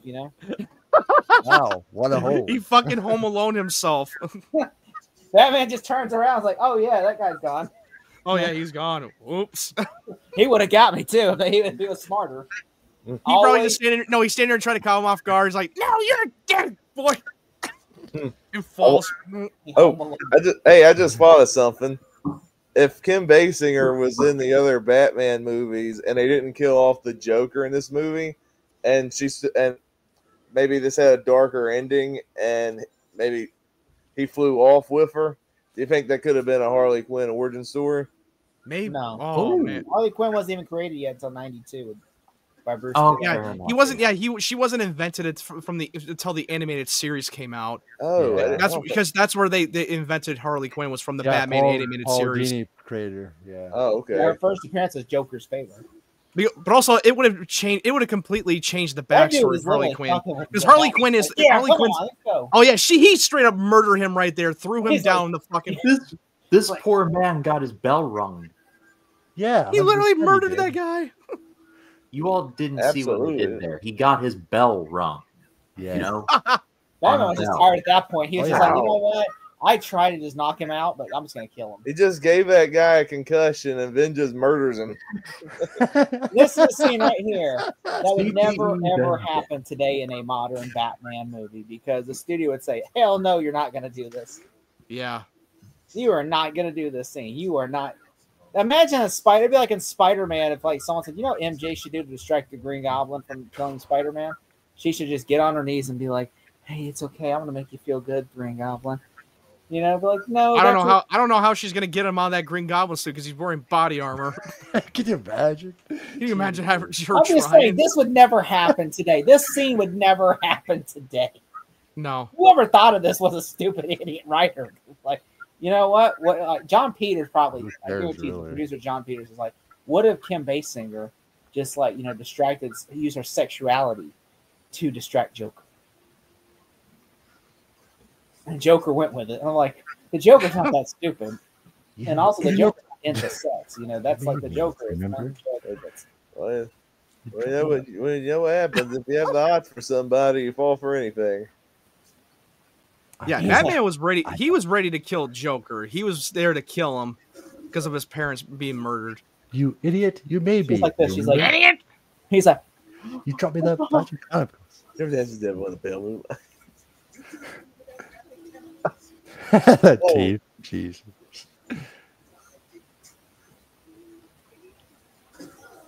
oh, Even the Joker was confused. Like, what are you talking about? I like when he hit Killed your parents. the glasses on. Says you wouldn't hit a guy with glasses, would you?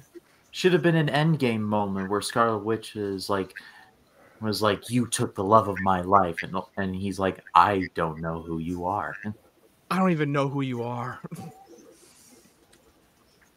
Me. That's why the whole connection was kind of unnecessary because they don't really he doesn't really know who the fuck this Batman is. He doesn't know his identity. Right.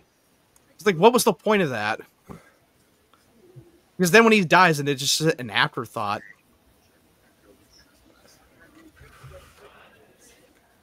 Yes, he would.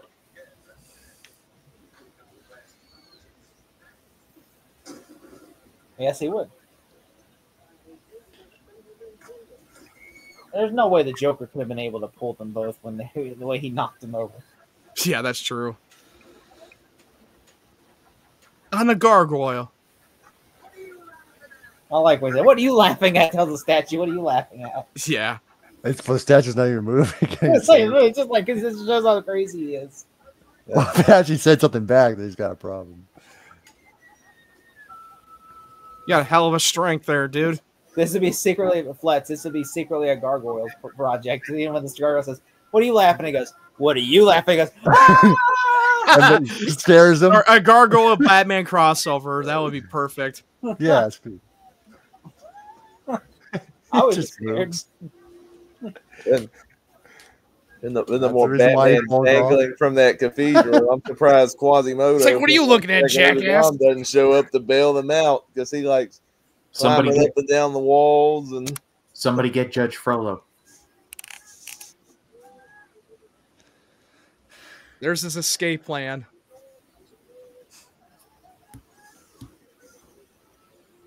Get to the chopper. Jeez. Batman says, "I'm not going to kill you, but I don't have to save you either. So I'm going to Save take the you. effort to do it." I won't kill you, but I don't have to save you. Joker! Hey, Joker! Here's the rope. Sometimes I just kill myself. He's like, "Oh, that's a good idea. I'm going to make him kill himself." Yeah, inadvertently killing themselves. I love the Honest trailer where they poked fun of the fucking Sam Raimi Spider-Man trilogy where every villain inadvertently killed themselves. Yeah. It's a suicide pact. They started killing themselves. It's gonna get pretty nasty. I would literally just jump back onto the statue and then tell them to bring the chopper back down. That's what I would have done. Or bring it around. Well, Joker's pretty much lost his Batman got mind him at this attached to point. that grapple through the fucking gargoyle so he doesn't try to climb up. I would have just jumped to the try to jump onto the church. He can't jump on a church. He's attached to that fucking gargoyle that's so fucking tons heavy, he'll drop to his death. No, yo, go bring the chopper. There's down. no way you're gonna jump. You're not gonna be able to jump off with that shit. Once the gargoyle detached itself, he's at the point of no return. He's like, oh crap, I'm screwed now. It's like, oh fuck. Hold on to my belt. There he goes. Hold on to my belt. Hang on.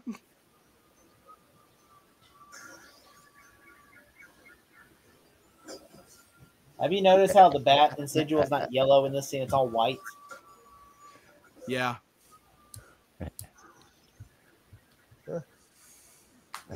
Now, how did they get off? How the hell did they get off? Well, then again, how did Batman and Rachel survive that fall out of the penthouse in the Dark Knights? Yeah, really.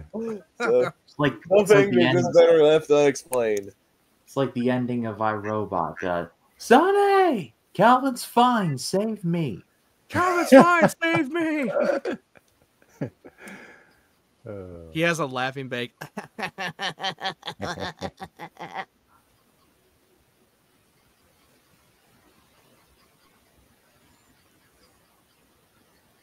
And everyone was just fine after that. Yeah, he killed him.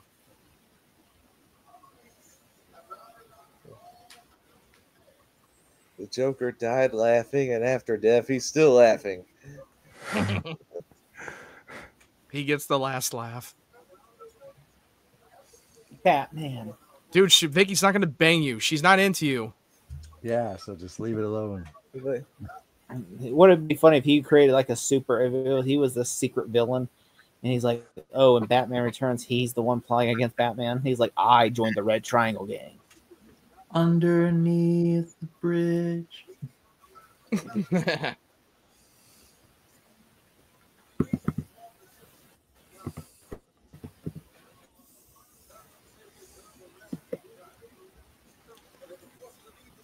Underneath. Yeah, it's odd that you never see Harvey Dent again in the next movie. No. And then you see him 2 movies from now, and he somehow changed his skin tone and became Tommy Lee Jones. And it's like, what happened? Oh, you look like Tommy Lee Jones. You're a little different. Did you notice that on the top of the sky that looks like a projector screen that got waved around in that back signal? Yeah.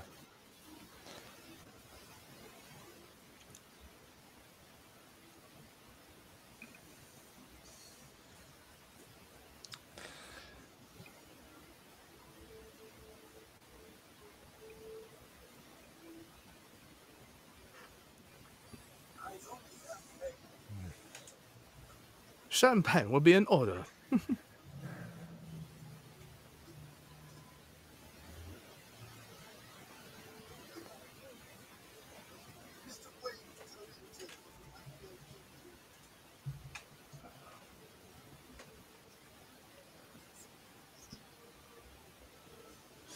Oh, here comes the music. Oh, God. Such legendary music. Legendary. Because I saw this. Did not compose the ending of this. He didn't? He said he was angry because someone else, another composer, took his score and did this ending one, which he said he was angry because he said, I didn't do that ending. Oh, either way. Oh, man. Wow. That's I'm surprised. And he said he would never have done that. Even though he's come around and people appreciate it, but he said, I didn't do the ending of that. When I saw this in theaters a few months ago and seeing this at the ending on the big screen was absolutely incredible. Iconic. I've got the chills. It's still good music either way. I don't care. It was a great music, even though it was not Danny Elfman doing the ending of that music. I don't care. Yeah, it doesn't bother me. I mean, it's still 99% of his score. Pretty much. Yeah, it's definitely one of the best scores. Especially that type of music score from the Batman animated series from the intro. That was definitely influenced from the Danny Elfman score from Batman '89. That TV show was definitely inspired from this. Absolutely. Especially the Batmobile design. Oh, that was pretty much like Tim Burton's Batmobile. Yeah. Yeah.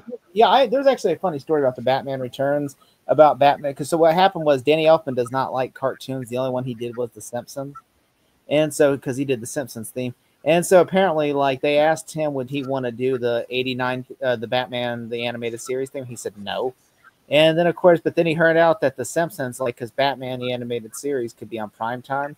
So basically, he then like when they already hired a composer, Shirley Walker, to score the opening. They literally he jumped in, he'll do it, and so this then WB said, "Oh, we'll let him do it then." And then so Danny Elfman scored the opening of Batman the animated series, and then just left. And so they were like, "Hey, we got Danny Elfman's thing, cool."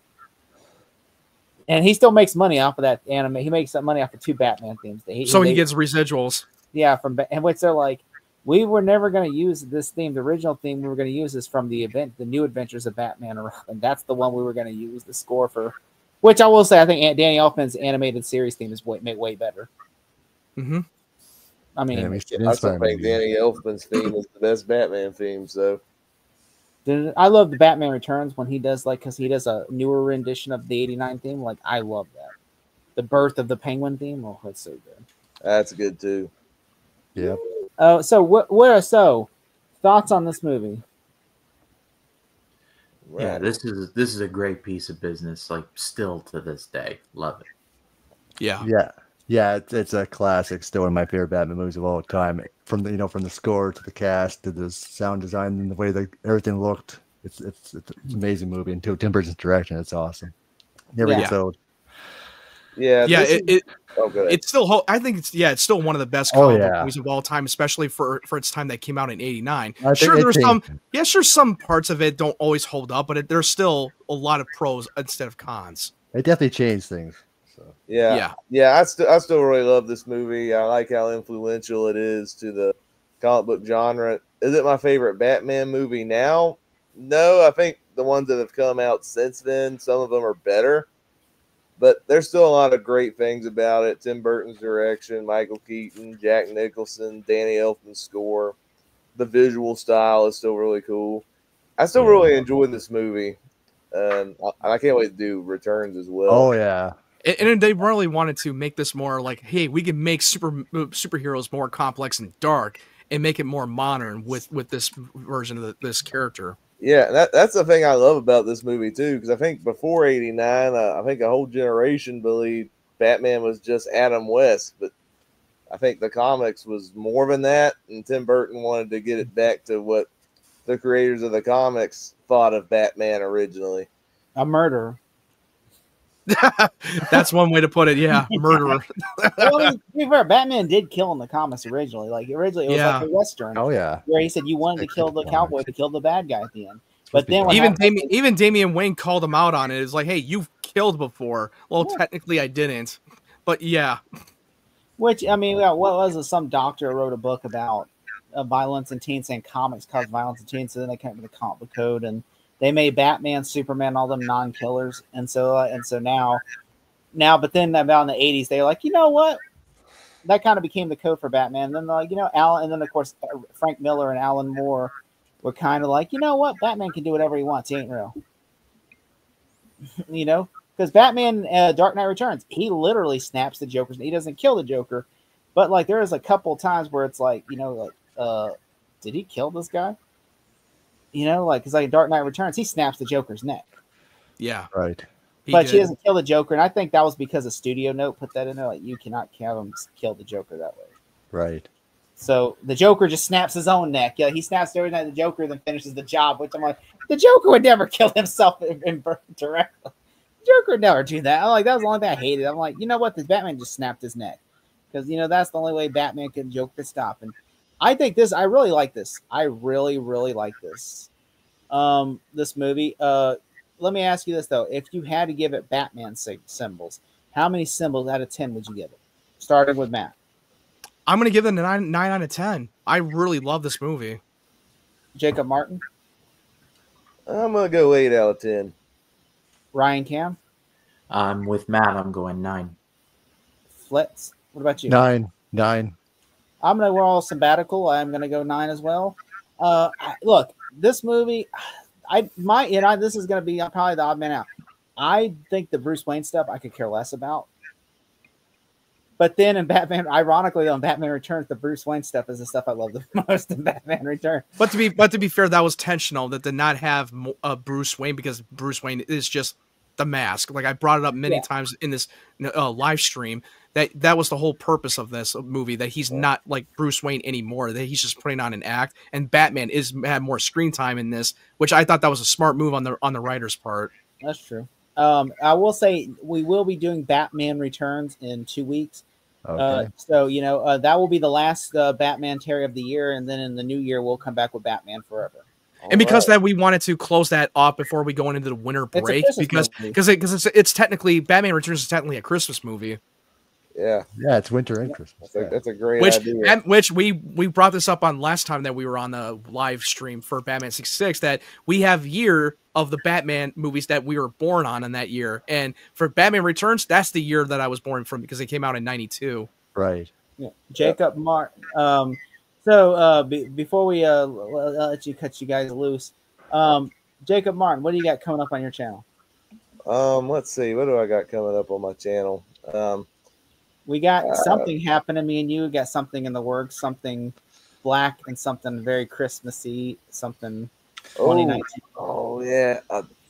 Did I agree to that? You agreed. Yes. We did the 74 movie that I know is bad, even though I've never seen it. I've never seen it either all the way through. So it's like we got Black Christmas 2019 still, and we're supposed to do. Dude, Jacob is like, hey, why the fuck did I agree to this? Why did I agree to this? Like, why? He got me on the Black Christmas movie. I saw the original Black Christmas is okay. It's a fantastic movie. The remake from 2006 was also okay.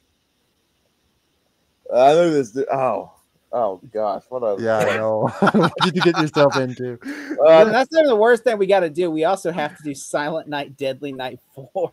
Oh yeah, I'm getting ready for that one. I was actually. I wanted so bad to tag you today. I wanted to ask you the other day. I was going to try to get you, but I forgot. I missed the window. I'm gonna. I was going to tell you. I gotta watch that movie sometime. I wanted to shoot a clip at the end of my review for Die Hard 4 today and be like, and you just have like Silent Night, Deadly Night 4. And then I'm like, no. Yeah. That's on my channel. We did the first 3, and oh my God. The second one, I don't like any of those movies. The only one I had semi-enjoyment out of was 2 because the whole garbage day. He just goes on a killing spree on a go. And I've never seen any of those movies. That Silent Night, Deadly Night. The first movie is awful.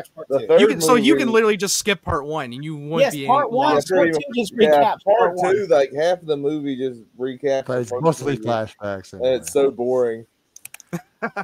I still laugh at Jacob Martin. Still the funniest thing he said on the show. And I still sometimes go back and watch that review of Black Christmas 1, where you said the thing I hated the most was you're kind of rooting for Billy because he goes and he kills this guy who's about to rape this poor woman, and then afterwards he kills her too. And I just thought that was in mean spirit. I mean, like, that was a mean spirit.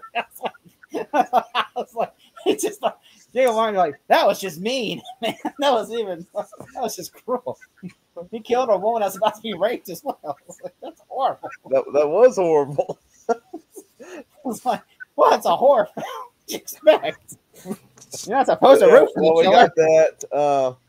Also movie wise, I'll be doing a review for my Discussing DreamWorks series. Me and Ryan are going to be covering How to Train Your Dragon 2.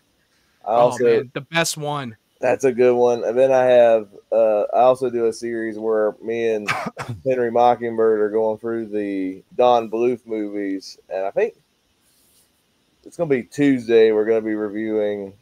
We're in his dark 90s phase where those movies aren't as good as the 80s ones like Secret and Them, American Tail. We're doing Thumbelina. And I rewatched that movie this morning. It's awful. I hated it. It's so bad. Oh, I love Thumbelina. You don't love Thumbelina? That's awesome. It's so bad. Thumbelina. Yeah. Is that not Jar Jar Gabor or something like that? No, Jodie Benson. No, I'm saying who was it that played the lady, the Thumbelina? what's her name? Gucci. Yeah, what's her name? I know you're talking about. You're talking about the Spanish frog. Yes, I forgot her name. She was in The Simpsons one time, and she goes Gucci, and I'm just like, What? if you've seen that Oh. episode of Simpsons, she got like big tits, and she's like, she shows Apparently her name. What apparently was her name- what was the season in the episode? And I need to know because it's like they go to like a Vegas or something like a casino, and she's talking. Mo is there for some reason. Oh, I found the name. Apparently it's Charo. Charo, yes, that's her. I could probably go That's to her name? IMDb and type in what episode of Charo did she did The Simpsons. But yeah, it's a bad movie. Oh. Gucci. I'm just. Gucci. I could probably No, find now it. I gotta find. You gotta show me which episode that was in this. I can just type in Charo right there. Charo. Now I gotta type in Thumbelina. Shit, because I don't know how to spell Charo. Charo. I'm thinking now. Charo. Now I'm thinking like, okay, now you got me thinking like. I was like Thumbelina. Like I said, now I'm like, oh, maybe it's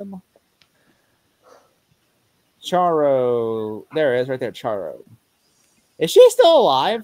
Yeah, she's still alive. I thought she died years ago. I thought Charo died like in like the 2000s. She is apparently still alive. That's crazy. I'm shocked. I mean, I'm glad she's alive. I'm just saying, like, I'm just shocked. I could have swore. That's him saying, "Oh my God, she did not age well." Where is it? Yeah. I mean, Well, I didn't say that. That's all I got. And then some of the. What about you, Ryan? So, my channel coming up, 1999 Project, new episode just dropped today. Next week is a big one. I'm going to be covering, among other movies, The Green Mile. I'm going to be having Zach Shelton from movie Van Z to help me review that beast of a film. And then Small Talk every Tuesday. And then recently started my Wolfman series in honor of Wolfman coming in January. Kyle was on to help me kick that off. And then coming this Thursday, I'll be covering Frankenstein Meets the Wolfman, beginning the Monster Mash era of Wolfman movies. And then I'm on Jacob Martin's channel reviewing every Leonard Skinner album, which is so much fun. We just did the other night Gimme Back My Bullets, which was a lot of fun.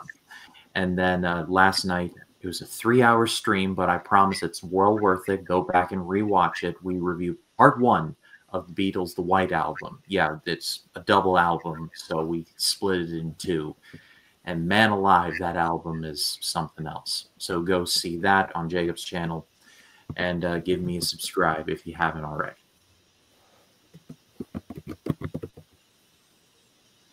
Oh, well, all right. What about you, Matt?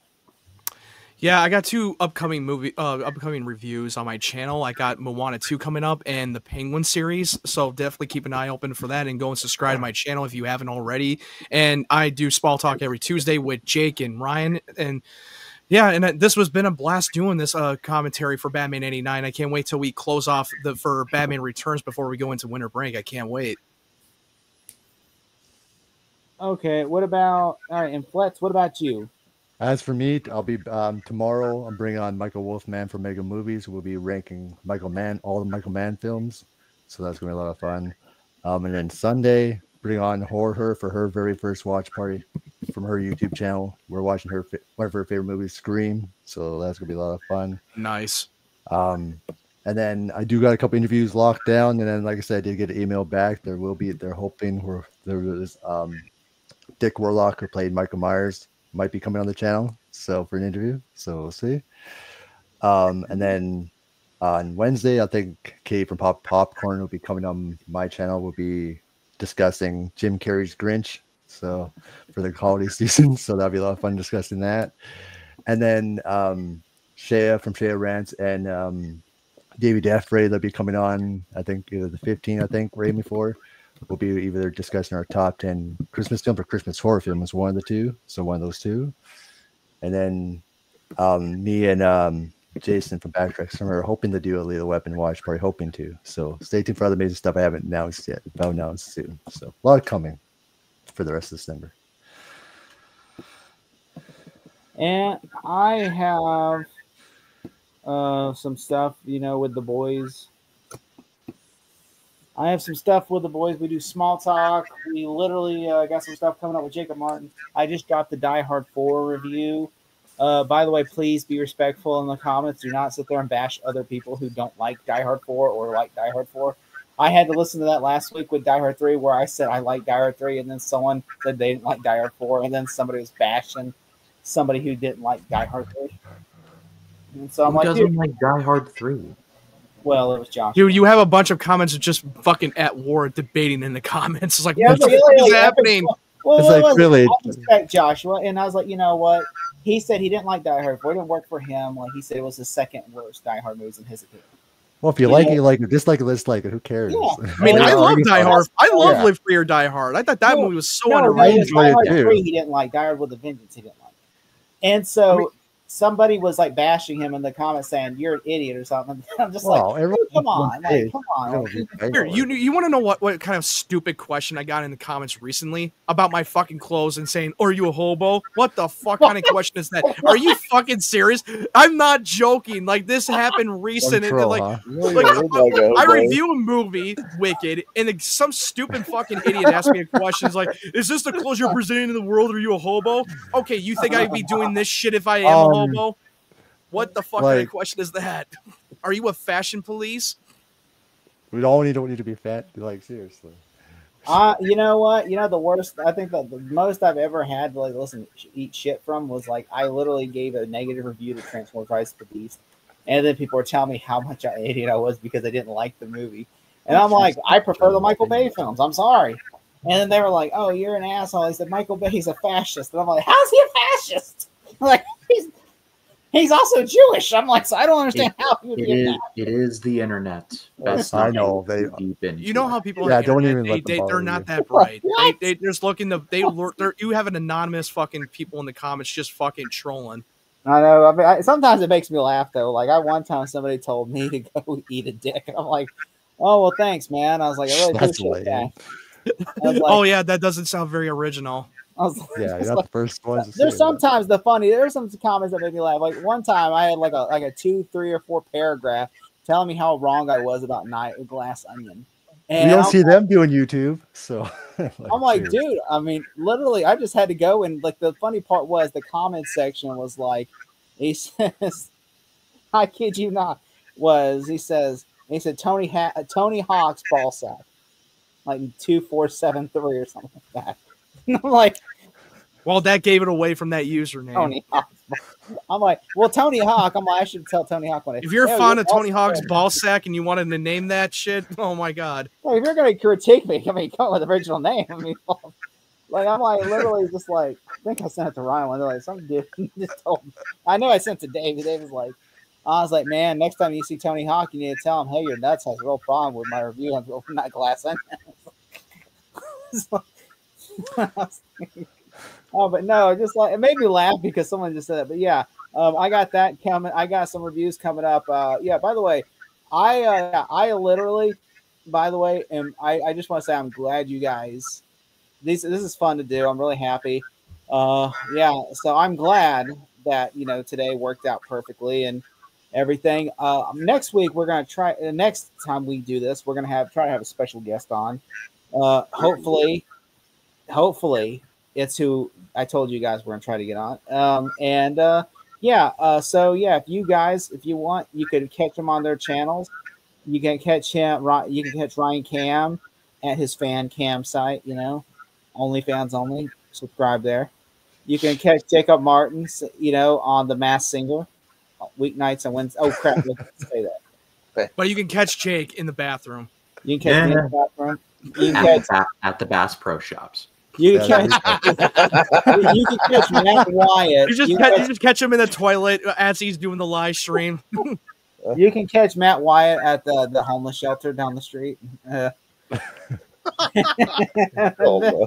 Who knows? I might be already here. Don't smoke too much weed there, Matt. That's for sure. Got to have that doobie snacks. And you can catch Fleet's Popcorn Adult Teen at at the HorrorCon conventions.